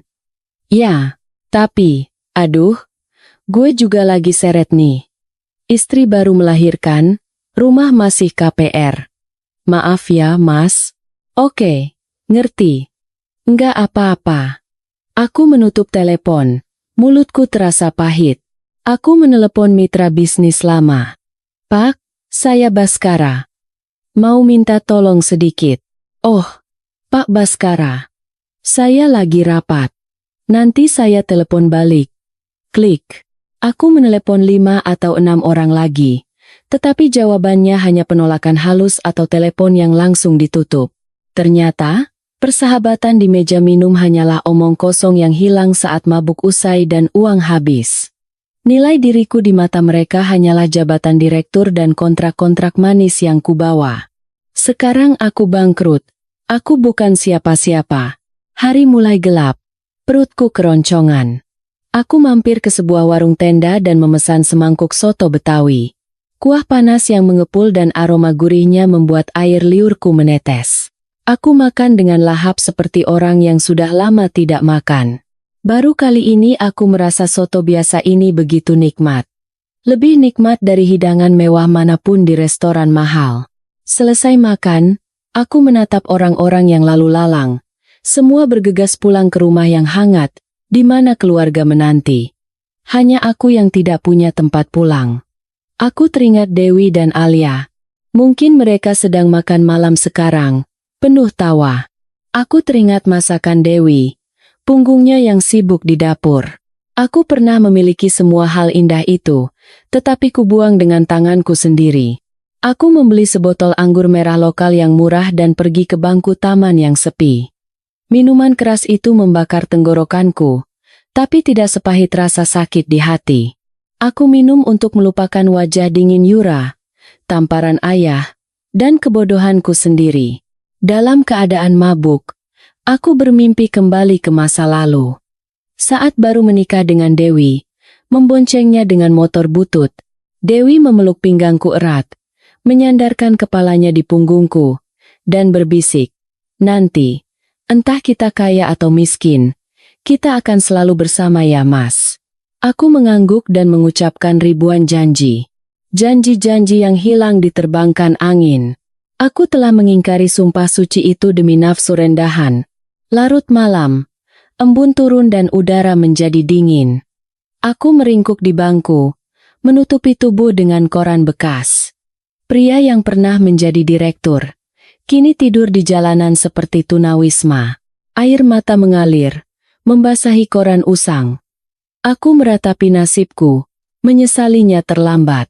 Jika waktu bisa diputar kembali, aku tidak akan pernah melepaskan tangan Dewi. Aku tidak akan pernah melangkah ke jalan penuh dosa ini. Tapi dalam hidup, tidak ada jika. Aku harus membayar harga atas perbuatanku. Harga yang terlalu mahal, yang mungkin tidak akan lunas seumur hidupku. Beberapa hari berikutnya, aku hidup seperti hantu. Aku mengumpulkan sisa uangku dan menyewa sebuah kamar sempit di kos-kosan kumuh di daerah Manggarai. Kamarnya tidak lebih dari 3 meter persegi, lembab, dan berbau got. Saat hujan, air menetes dari langit-langit kayu yang lapuk, membuatku tidak bisa tidur. Aku, yang terbiasa hidup mewah, Kini harus terbiasa dengan suara tikus berlarian dan makian para pemabuk di kamar sebelah. Lalu, hari yang menentukan itu tiba. Aku menerima surat panggilan dari pengadilan, sidang mediasi perceraian. Aku mengenakan kemeja putih yang sudah menguning, menyetrikanya dengan setrika pinjaman dari ibu kos yang galak. Meskipun sudah berusaha, penampilanku di cermin tetap menyedihkan. Kantung mata menghitam, janggut tak terurus, dan pipi tirus karena kelaparan. Aku tiba di pengadilan 15 menit lebih awal, duduk meringkuk di bangku koridor. Tak lama kemudian, Dewi muncul. Sangat kontras dengan penampilanku yang kusam, Dewi mengenakan setelan blazer berwarna krem yang elegan, berjalan dengan langkah mantap. Rambutnya disanggul rapi, wajahnya dirias tipis, memancarkan aura anggun dan berkelas. Di sampingnya, seorang pengacara yang tampak sangat profesional. Melihat Dewi yang sekarang, aku merasa asing sekaligus familiar. Dia masih istri yang pernah kucintai, tetapi wibawa yang terpancar darinya membuatku merasa sangat kecil dan hina. Dewi melewatiku begitu saja. Tatapannya hanya sekilas, seolah melihat orang asing. Tanpa emosi, tanpa penyesalan. Dia langsung masuk ke ruang mediasi, meninggalkan jejak aroma kesuksesan dan kebebasan. Masuk ke dalam, hakim mediator menggelengkan kepala dengan prihatin melihat kontras penampilan kami. Mediasi berjalan cepat. Aku tidak punya apa-apa lagi untuk diperdebatkan, tidak punya muka lagi untuk memohon. Bukti perselingkuhanku terlalu jelas. Harta bersama pun secara hukum tidak ada yang atas namaku. Saudara Baskara Wijoyo, apakah ada keberatan mengenai pembagian harta dan hak asuh anak? Tanya hakim dengan suara datar. Aku menunduk, kedua tangan saling bertaut. Tanganku gemetar. Saya setuju dengan semua tuntutan Ibu Dewi Sartika. Saya tidak punya harta dan tidak mampu mengasuh anak saat ini. Saya hanya memohon hak untuk bertemu anak. Dewi, yang duduk di seberang, angkat bicara dengan dingin. Saya tidak akan melarangnya bertemu anak, tapi dia tetap harus bertanggung jawab membayar uang nafkah sesuai yang ditetapkan hukum. Sekalipun kondisinya sulit, itu adalah kewajiban seorang ayah. Aku mengangguk. Tenggorokanku tercekat. Baik. Saya akan berusaha. Hakim menyodorkan surat kesepakatan cerai. Aku mengangkat pulpen. Tanganku gemetar dan berhenti di atas kolom tanda tangan. Dengan satu goresan ini, aku dan Dewi akan menjadi orang asing sepenuhnya. Kenangan hari pernikahan kami menyeruak. Saat kami saling memasangkan cincin di hadapan keluarga. Sumpah untuk sehidup semati kini terasa begitu pahit. Aku memejamkan mata dan menggerakkan pulpen. Goresannya miring dan bergetar. Saat ujung pulpen terangkat dari kertas, aku mendengar sesuatu retak di dalam dadaku. Selesai. Semuanya benar-benar selesai. Keluar dari pengadilan, aku berdiri ragu di depan pintu. Dewi keluar, mengenakan kacamata hitam, dan hendak naik ke sebuah Mercedes hitam yang sudah menunggu. Aku memberanikan diri memanggilnya. Dewi. Dia berhenti dan menoleh. Di balik lensa hitam itu, aku tidak tahu seperti apa tatapannya. Tapi aku merasakan jarak yang sangat jauh. Dewi, aku minta maaf. Aku tahu semua ini sudah terlambat, tapi aku benar-benar minta maaf. Padamu dan pada putri kita. Suaraku serak. Dewi diam sejenak, lalu berkata pelan. Kau tidak perlu minta maaf padaku. Orang yang seharusnya kau mintai maaf adalah dirimu di masa lalu, pria yang pernah berjanji akan menjadi orang baik. Kau telah membunuh orang itu dengan tanganmu sendiri. Hiduplah dengan benar sisa hidupmu. Jangan sampai putri kita malu punya ayah sepertimu. Selesai bicara, Dewi masuk ke mobil. Mobil itu melaju, meninggalkanku sendirian di bawah terik matahari. Aku menatap mobil itu hingga hilang di telan keramaian. Kekosongan yang hampa menyelimutiku. Aku resmi menjadi seorang gembel. Tanpa istri, tanpa anak, tanpa rumah, tanpa uang. Kembali ke kamar kos yang gelap. Aku berbaring di dipan, menatap langit-langit penuh sarang laba-laba. Masa depanku segelap kamar ini. Saat sedang memikirkan bagaimana cara mencari uang untuk besok, telepon berdering. Nomor tak dikenal. Halo, jawabku dengan suara lelah. Dengan Bapak Baskara Wijoyo? Saya kuasa hukum dari Ibu Yura Lestari. Saya menelepon untuk memberitahukan beberapa masalah hukum terkait klien kami. Suara dingin di seberang telepon membuatku tersadar. Pengacara? Apa yang Yura mau? Aku bangkit duduk. Jantungku berdebar. Klien kami menuntut pembayaran uang nafkah untuk kedua anak yang akan segera lahir secara tunai dan di muka.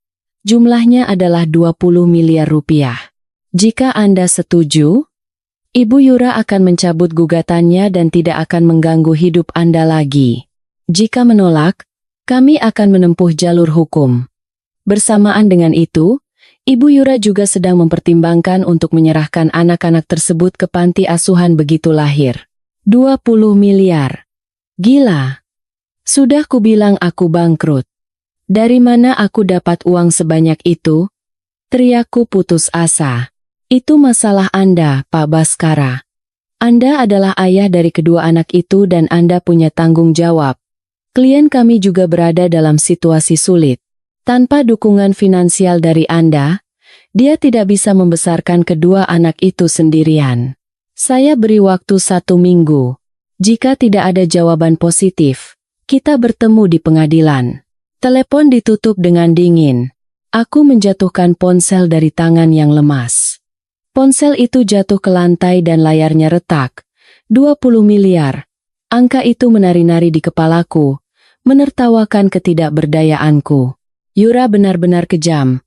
Dia tahu aku tidak punya uang, tapi sengaja mendorongku ke jalan buntu.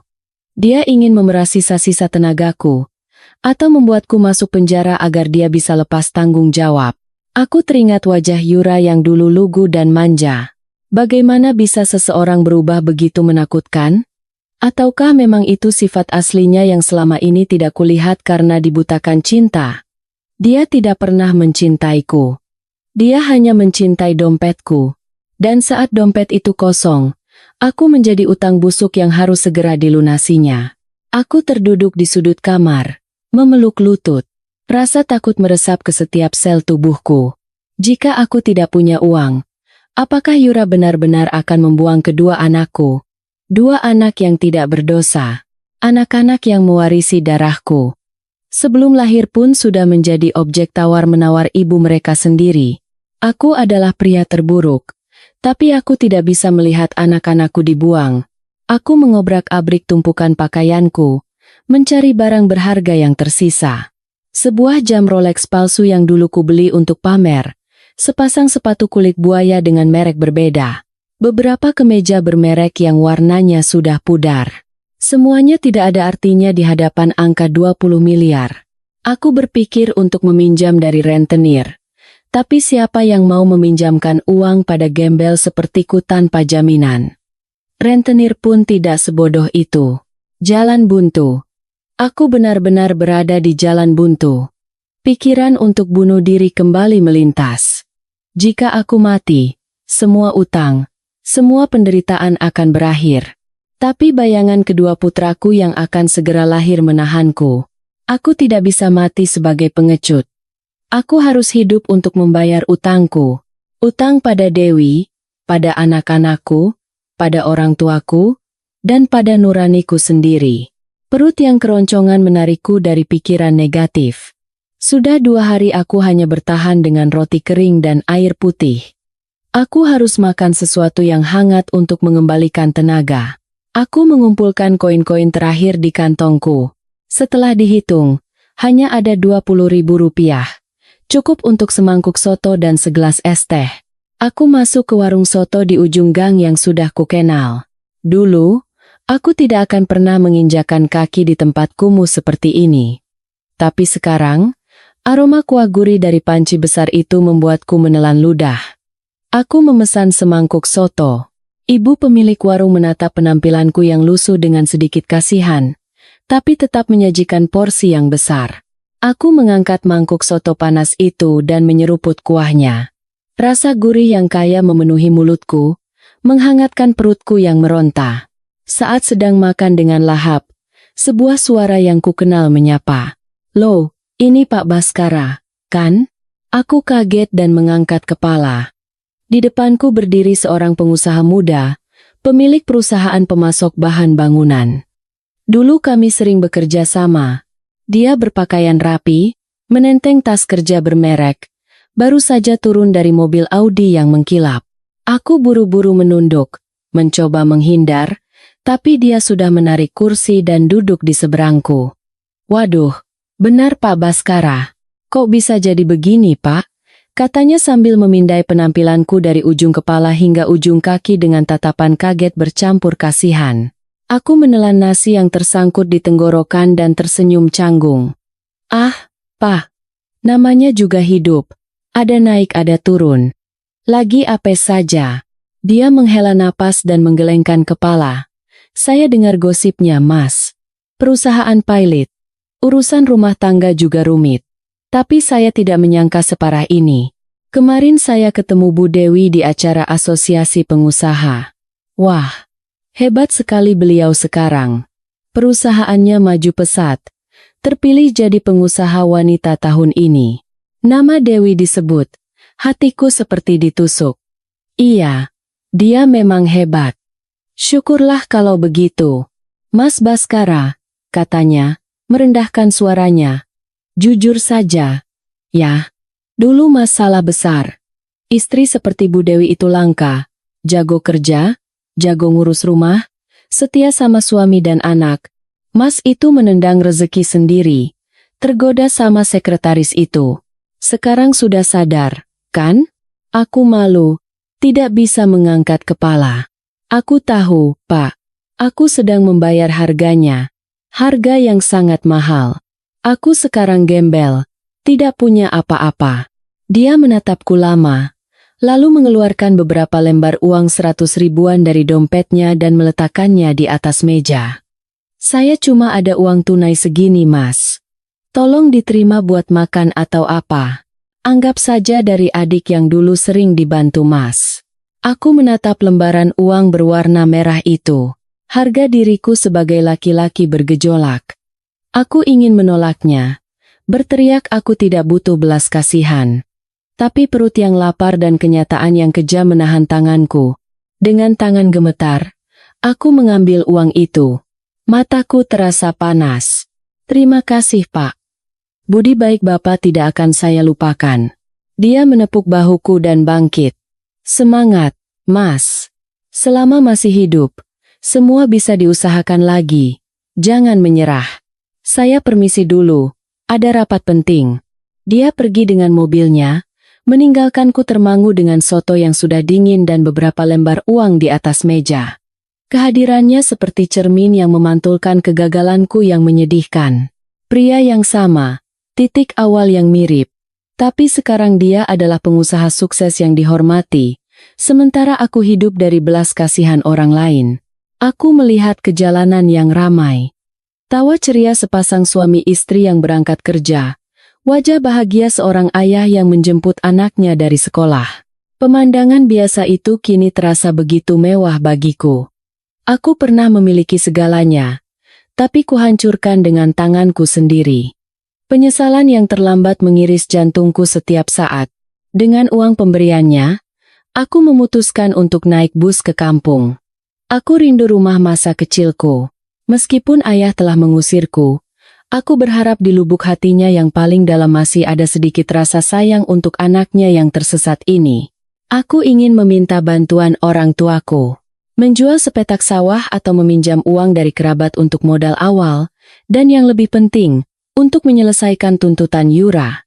Tiba di desa, aku tidak berani lewat jalan utama karena takut bertemu orang yang kukenal.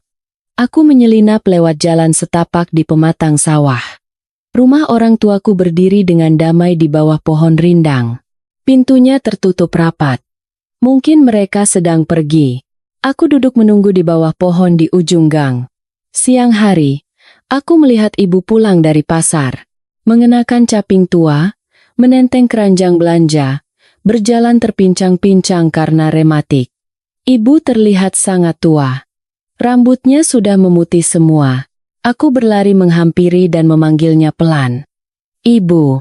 Ibu terkejut hingga keranjangnya jatuh. Dia menyipitkan mata, menatapku, dan begitu sadar itu aku, beliau menangis histeris. Baskara. Anakku. Kenapa jadi begini, nak? Ibu memelukku, tangan kurusnya mengelus wajahku yang tirus. Ibu. Aku lelah sekali. Aku kehilangan segalanya, Bu. Aku menenggelamkan wajahku di bahu ibu dan menangis seperti anak kecil. Setelah lama menangis, ibu menarikku ke belakang lumbung padi, takut terlihat oleh ayah.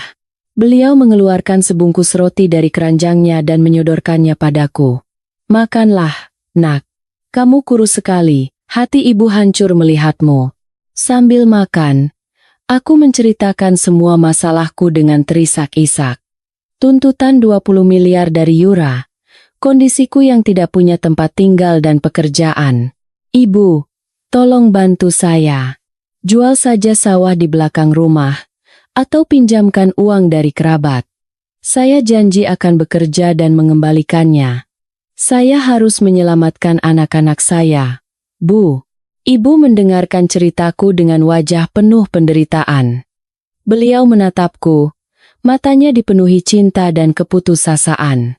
Beliau menggenggam tanganku dan menggeleng. Tidak bisa, nak. Bapakmu sudah bersumpah. Siapapun yang membantumu, dia akan mati saat itu juga. Sawah itu warisan leluhur. Bapakmu tidak akan pernah menjualnya. Dan ibu sudah tidak punya muka lagi untuk pinjam uang. Sejak gosip tentangmu menyebar, seluruh desa membicarakan kita. Ibu tidak berani mengangkat kepala kalau keluar rumah. Maafkan ibu, nak. Ibu tidak bisa menolongmu. Aku membeku. Harapan terakhirku padam. Ayah adalah orang yang keras kepala. Sekali berkata, tidak akan pernah ditarik kembali. Jika beliau sudah tidak menganggapku anak, maka aku bukan lagi bagian dari rumah ini. Lalu aku harus bagaimana, Bu? Apa aku harus mati saja? Aku memegang tangan ibu dengan putus asa. Ibu menangis. Air matanya mengalir di wajah keriputnya. Beliau mengeluarkan segulung uang lecek yang diikat karet dari saku kebayanya dan meletakkannya di tanganku. Ibu hanya punya ini. Hasil jualan sayur beberapa hari ini. Pakailah untuk ongkos. Pergilah jauh, nak. Mulailah hidup baru. Jangan pernah kembali ke sini lagi. Bapakmu bisa membunuhmu kalau melihatmu. Nak, apa yang kau tanam, itulah yang kau tuai. Ini adalah takdir yang harus kau jalani. Hati ibu hancur. Tapi ibu tidak bisa menolongmu. Ibu mendorongku dan berlari terpincang-pincang masuk ke rumah, membanting pintu. Di balik pintu, terdengar tangisan ibu yang memilukan. Jantungku hancur berkeping-keping. Aku berdiri terpaku di depan pintu yang tertutup. Di tanganku, segulung uang yang masih hangat dengan kehangatan tangan ibu. Aku sadar, tidak ada lagi yang bisa menolongku. Aku telah menyakiti orang-orang yang paling mencintaiku, dan sekarang aku harus menanggung akibatnya sendirian. Aku berbalik dan berjalan gontai. Bayanganku memanjang di jalan desa yang berdebu. Sangat sepi dan menyedihkan. Dengan keputusasaan yang memuncak, aku kembali ke Jakarta dan pergi ke tepi sungai Ciliwung. Melihat air keruh yang berputar, aku ingin melompat dan mengakhiri segalanya. Tapi bayangan ibuku yang menangis di balik pintu, bayangan Alia yang dulu sering memelukku, dan bayangan dua nyawa kecil di dalam rahim wanita kejam itu menahan kakiku. Aku tidak boleh mati. Mati memang selesai, tapi utang di dunia tetap ada. Aku harus hidup untuk membayarnya.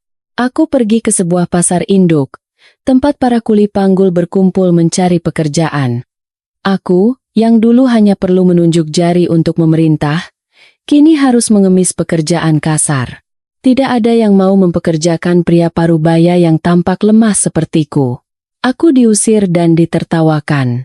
Akhirnya, aku melihat iklan lowongan di tiang listrik. Dibutuhkan kurir makanan. Penghasilan stabil, diutamakan yang memiliki motor. Aku punya motor butut, hasil dari uang pemberian ibu dan temanku. Aku memutuskan untuk menjadi ojek online. Hari pertama bekerja, aku mengenakan jaket hijau, menutupi wajah dengan helm, dan dengan canggung mengoperasikan aplikasi di ponselku yang layarnya retak. Pesanan pertama adalah mengantar bubble tea ke sebuah kantor di gedung pencakar langit. Tiba di sana, satpam menatapku dengan pandangan merendahkan dan menyuruhku menggunakan lift barang. Aku menahan rasa hina dan membawa kantong minuman yang berat itu masuk ke lift yang berbau sampah.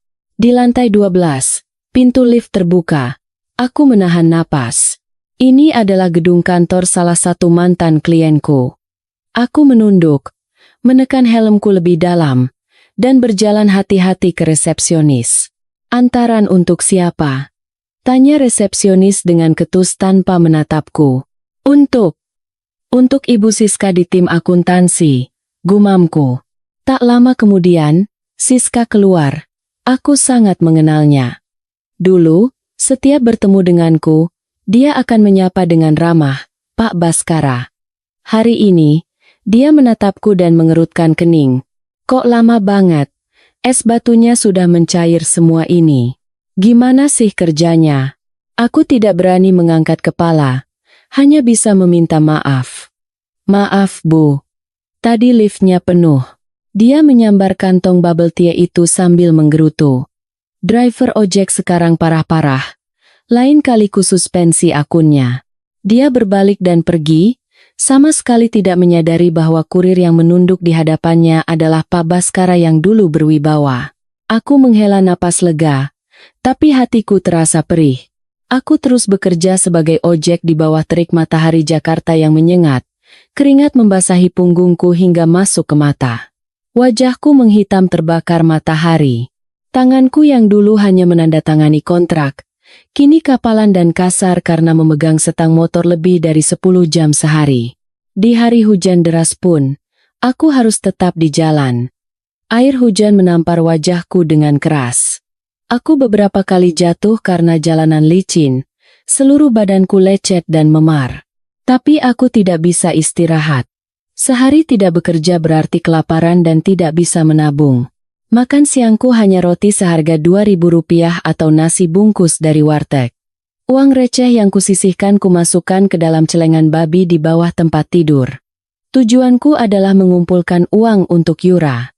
Angka 20 miliar terasa sangat jauh, tapi setidaknya aku harus mengirimkan sebagian. Berharap dia melihat itikat baikku dan tidak menyakiti anak-anakku.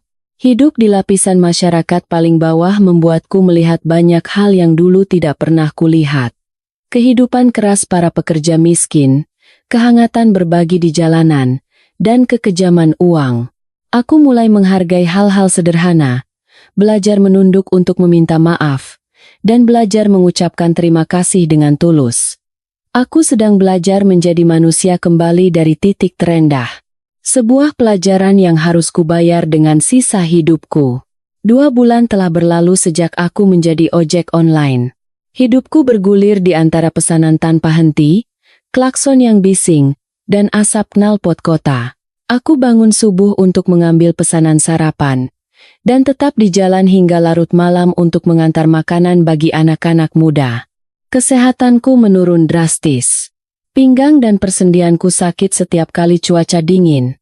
Penglihatanku yang dulu bagus kini kabur karena debu dan kurang tidur. Tapi aku tidak bisa mengeluh atau beristirahat. Celengan babi di bawah tempat tidur adalah satu-satunya penyemangatku. Suatu sore yang hujan deras, aku mendapat pesanan mengantar kue ulang tahun besar ke sebuah komplek perumahan mewah di tepi danau. Jalanan licin dan tergenang air setinggi setengah roda. Aku mengemudi dengan sangat hati-hati, melindungi kotak kue mahal itu. Tiba di tujuan, aku menekan bel. Seorang wanita parubaya keluar dengan wajah masam, seolah sudah menunggu lama. "Kenapa lama sekali? Kuenya tidak apa-apa, kan?" bentaknya dengan nada angkuh. Aku bergegas membuka boks pengiriman dan mengeluarkan kotak kue. Syukurlah, kuenya aman. Dengan kedua tangan aku menyerahkan kue itu dengan sopan. "Maaf, Bu. Jalannya macet sekali karena hujan." Dia menyambar kotak kue itu, memindai penampilanku dari atas ke bawah, lalu mencibir. Lain kali kerja yang benar. Kalau telat begini kan mengganggu acara orang. Saat aku hendak berbalik, dia memanggilku. Hei, tunggu. Aku kaget dan menoleh. Dia mengeluarkan beberapa lembar uang 100 ribuan dari sakunya, meremasnya, dan melemparkannya ke lantai di depanku. Ini tip, ambil dan cepat pergi. Aku menatap uang yang tergeletak di genangan air kotor. Rasa sakit karena harga diriku diinjak-injak terasa begitu nyata. Dulu, akulah yang sering melemparkan uang pada orang lain. Sekarang, aku harus memungut uang yang dilemparkan padaku seolah aku pengemis. Aku menggigit bibir, menahan air mata agar tidak tumpah. Perlahan, aku membungkuk, memungut lembaran uang yang basah kuyup, mengelapnya, dan memasukkannya ke saku. Terima kasih, Bu, kataku dengan suara serak namun tegas. Aku berbalik. Di belakangku, tatapan menghina wanita kaya itu terasa menusuk. Uang ini adalah keringatku, air mataku, dan kehinaanku. Tapi aku membutuhkannya. Anak-anakku membutuhkannya. Kembali ke kamar kos. Aku memecahkan celengan babi itu. Lembaran-lembaran uang lecek tumpah ke lantai. Satu persatu, aku meluruskannya dan menumpuknya. 100 ribu, 200 ribu. Totalnya ada 5 juta rupiah. Hasil kerjaku mempertaruhkan nyawa di jalan selama 2 bulan. Angka ini sangat kecil dibandingkan tuntutan 20 miliar euro. Aku terduduk menatap tumpukan uang itu. Keputusasaan kembali menyelimutiku. Dengan kecepatan ini, butuh lebih dari 20 tahun untuk mengumpulkan 20 miliar. Saat itu, anak-anakku sudah dewasa dan terluka. Telepon berdering. Pengacara itu lagi. Pak Baskara, batas waktunya sudah habis. Klien kami tidak melihat adanya itikat baik dari Anda. Besok pagi kami akan mendaftarkan gugatan ke pengadilan. Tunggu. Pengacara, tolong beri saya waktu lagi. Saya benar-benar sudah berusaha. Saya sudah kumpulkan 5 juta. 5 juta? Pengacara itu tertawa di seberang telepon. Anda bercanda? Uang itu bahkan tidak cukup untuk membeli susu formula sebulan. Tidak ada lagi yang perlu dibicarakan. Kita bertemu di pengadilan. Klek. Nada sambung yang dingin terdengar. Aku menjatuhkan telepon dan membenamkan wajah di kedua tanganku. Tidak ada jalan lain. Aku tidak bisa bertahan lagi. Hanya ada satu jalan tersisa. Jalan yang pernah kusumpahi tidak akan kuambil. Memohon pada Dewi. Keesokan paginya, aku libur bekerja dan mengenakan pakaian paling rapi yang tersisa. Aku naik bus ke bekas kantorku, gedung yang kini dipimpin Dewi sebagai direktur utama. Berdiri di depan pintu kaca yang megah, aku mengintip ke dalam. Para karyawan sibuk berlalu lalang, semuanya terlihat profesional. Aku menarik napas dalam-dalam dan mendekati resepsionis. Seorang pegawai baru menatapku dengan curiga. Selamat pagi. Ada yang bisa saya bantu? Saya ingin bertemu Ibu Dewi Sartika. Saya, teman lamanya. Apakah sudah ada janji? Jadwal beliau sangat padat. Tolong sampaikan saja. Baskara Wijoyo ingin bertemu. 5 menit saja. Saya mohon. Resepsionis itu menelepon. Tak lama kemudian, dia menatapku dan mengangguk. Ibu direktur bersedia bertemu. Silakan naik ke lantai 10. Aku masuk ke lift. Jantungku berdebar kencang. Lift itu membawaku ke lantai teratas, yang dulu adalah ruanganku.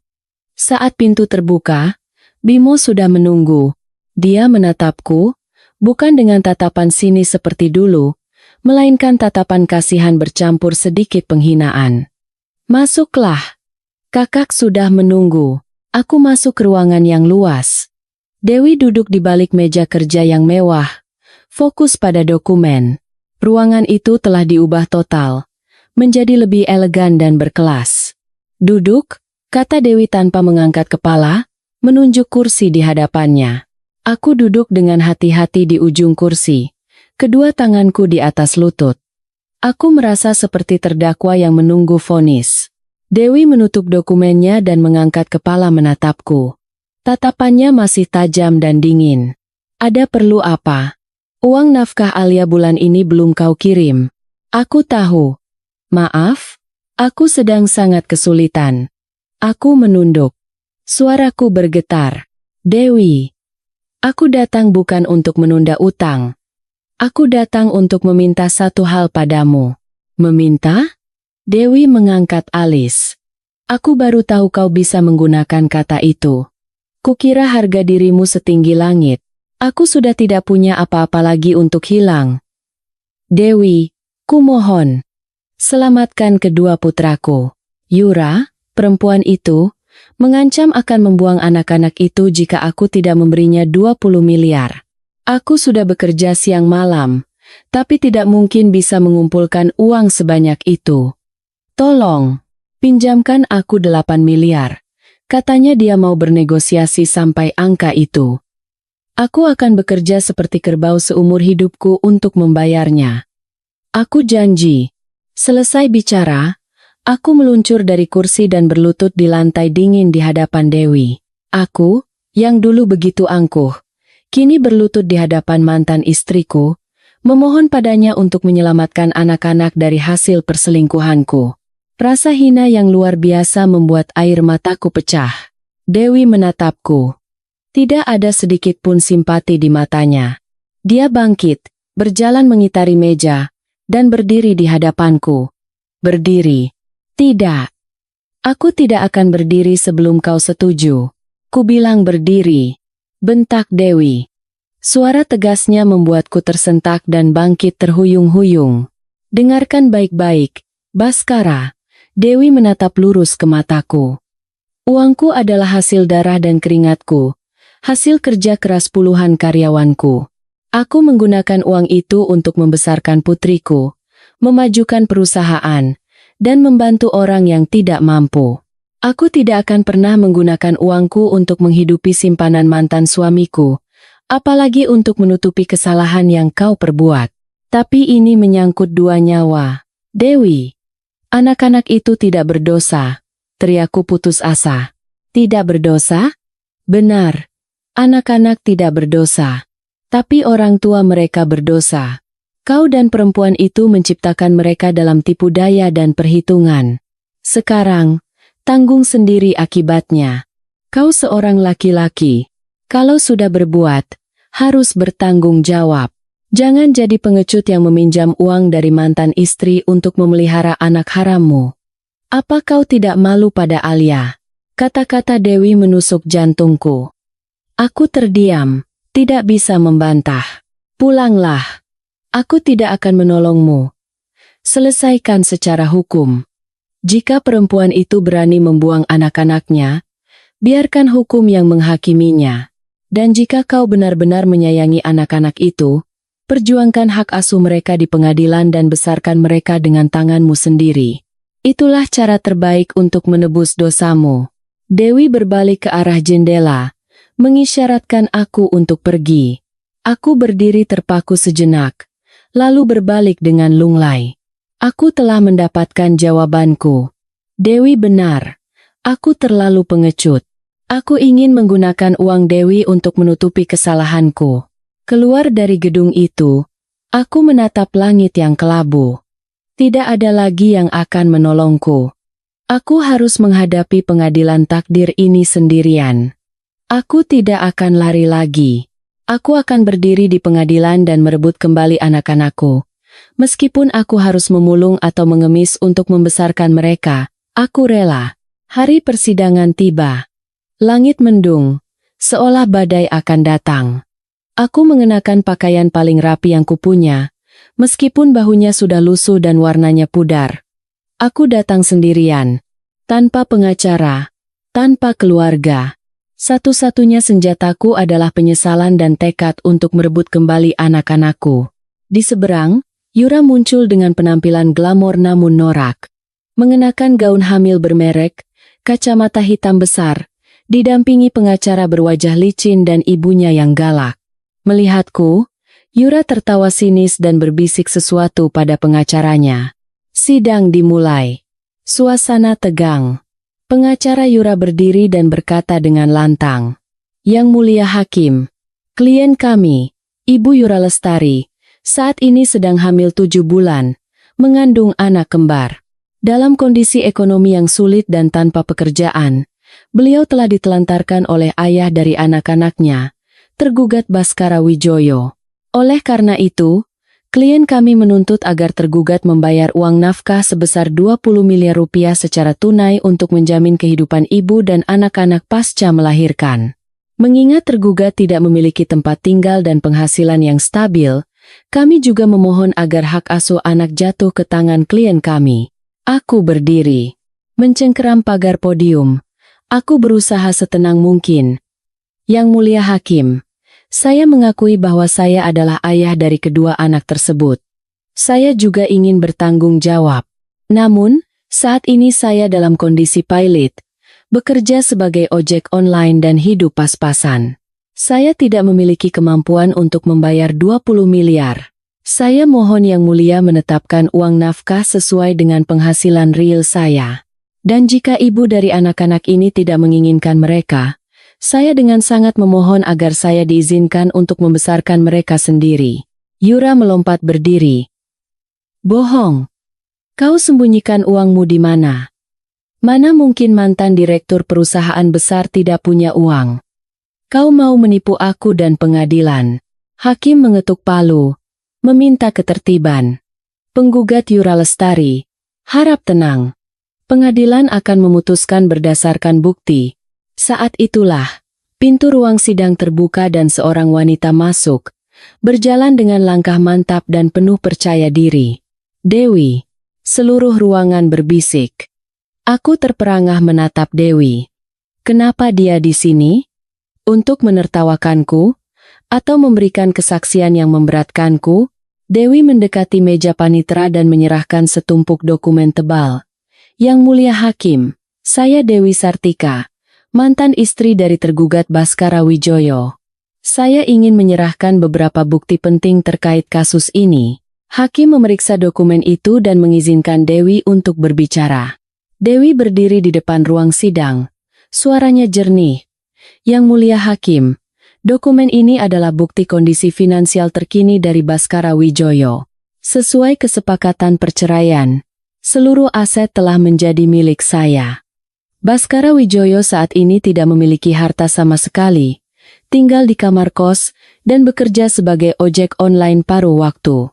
Penghasilan rata-ratanya per bulan tidak lebih dari 6 hingga 7 juta rupiah. Oleh karena itu, tuntutan 20 miliar dari penggugat sama sekali tidak berdasar dan mustahil untuk dipenuhi. Wajah Yura memucat. Kau. Kenapa kau membelanya? Kalian berkomplot untuk menipuku, ya? Dewi menoleh ke arah Yura, tatapannya sedingin pisau. Diam kau.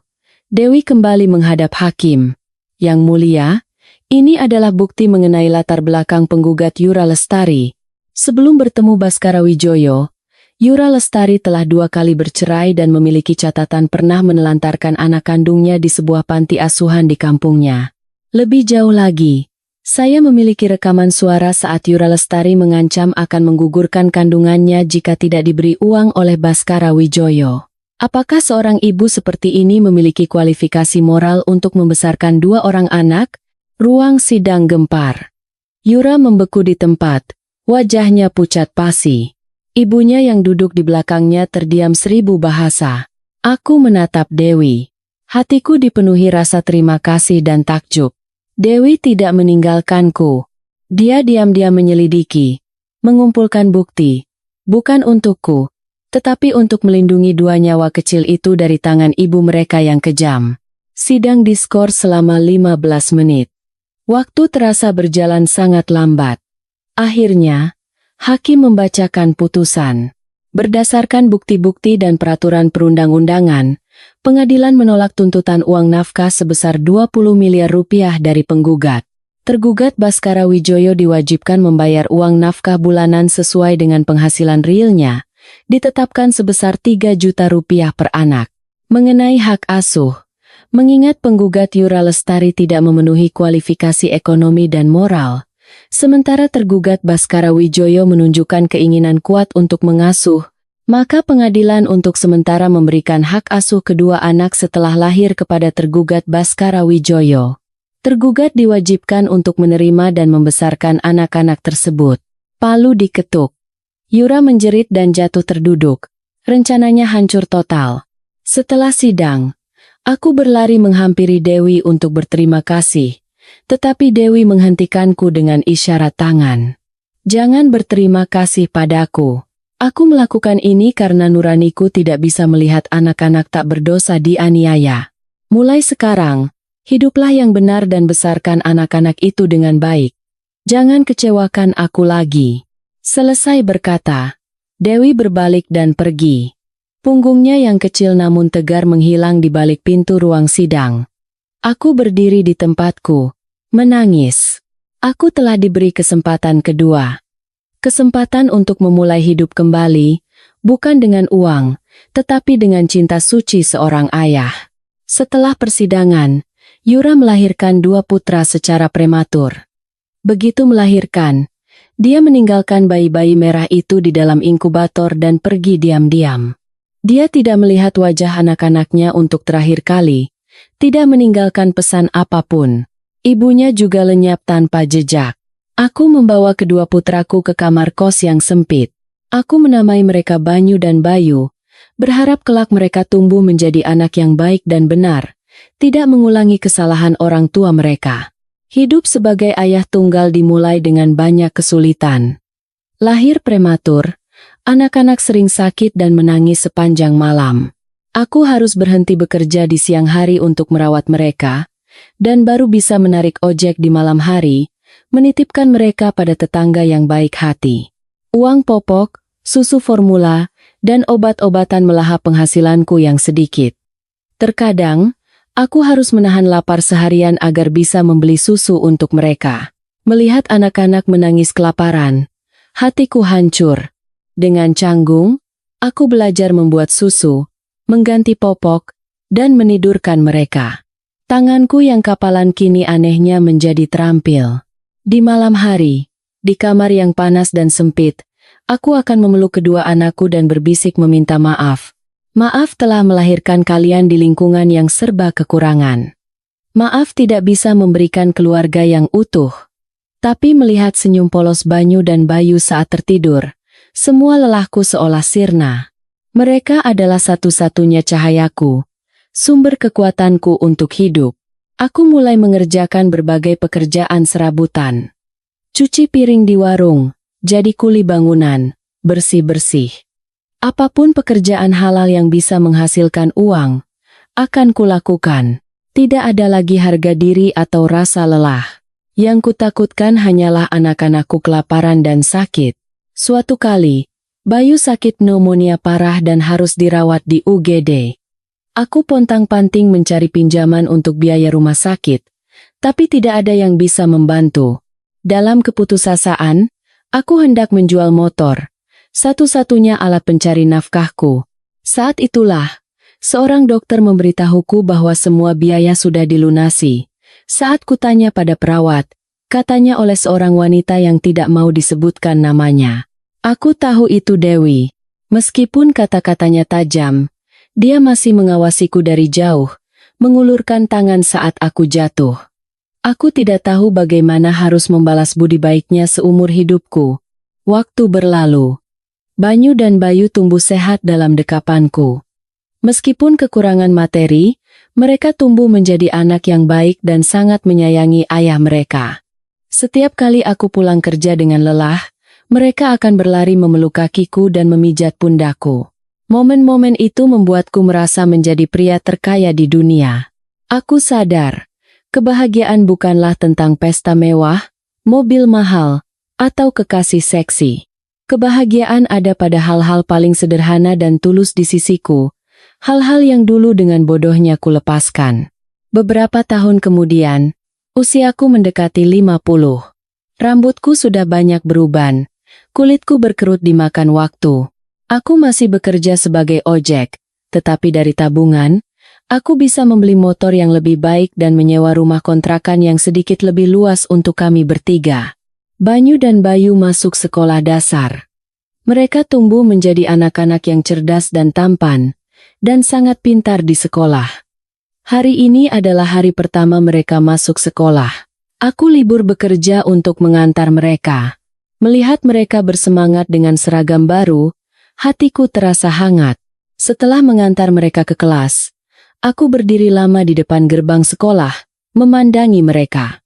Tiba-tiba, sebuah sedan mewah berhenti di depan gerbang. Pintu terbuka, seorang wanita turun, menggandeng tangan seorang gadis kecil yang cantik, dan masuk ke sekolah. Itu Dewi. Setelah bertahun-tahun, dia masih secantik dulu. Kecantikan seorang wanita yang matang dan bahagia. Di sampingnya, seorang pria parubaya yang tampak intelektual dan ramah. Dia dengan lembut membawa tas sekolah si gadis kecil, dan sesekali menatap Dewi dengan penuh cinta. Itu pasti suami barunya, seorang profesor universitas yang pernah kudengar dari gosip. Gadis kecil itu mungkin putrinya, atau anak mereka berdua. Melihat keluarga mereka yang bahagia dan bersinar, ada sedikit rasa nyeri di hatiku, tapi tidak ada kecemburuan. Mereka pantas mendapatkan kebahagiaan itu. Tiba-tiba, Dewi menoleh, dan tatapan kami bertemu di tengah keramaian. Aku panik, hendak memalingkan muka, tapi Dewi tersenyum. Senyum yang lembut dan damai, seperti menyapa seorang teman lama. Dia mengangguk ringan padaku, lalu berbalik dan masuk ke sekolah. Saat itu, aku merasakan beban di hatiku terangkat. Semua penyesalan dan kebencian di masa lalu seolah lenyap bersama senyum itu. Dewi telah memaafkanku, atau mungkin telah melupakanku seperti bekas luka yang telah sembuh. Aku menyalakan mesin motorku dan kembali bergabung dengan hiruk-pikuk jalanan. Hidupku telah membuka lembaran baru. Meskipun tidak kaya, aku punya 2 putra yang baik dan pekerjaan yang halal. Aku telah membayar harga yang sangat mahal untuk kesalahan di masa mudaku. Tapi harga itulah yang mengajariku untuk menghargai nilai sejati kehidupan. Aku Baskara Wijoyo. Pria yang pernah memiliki segalanya, kehilangan segalanya, dan dari abu, akhirnya menemukan kembali diriku. Ceritaku mungkin berakhir di sini, tetapi hidup akan terus berjalan, dengan pelajaran tentang sebab akibat, cinta, dan pengampunan. Pelajaran yang akan kubawa seumur sisa hidupku.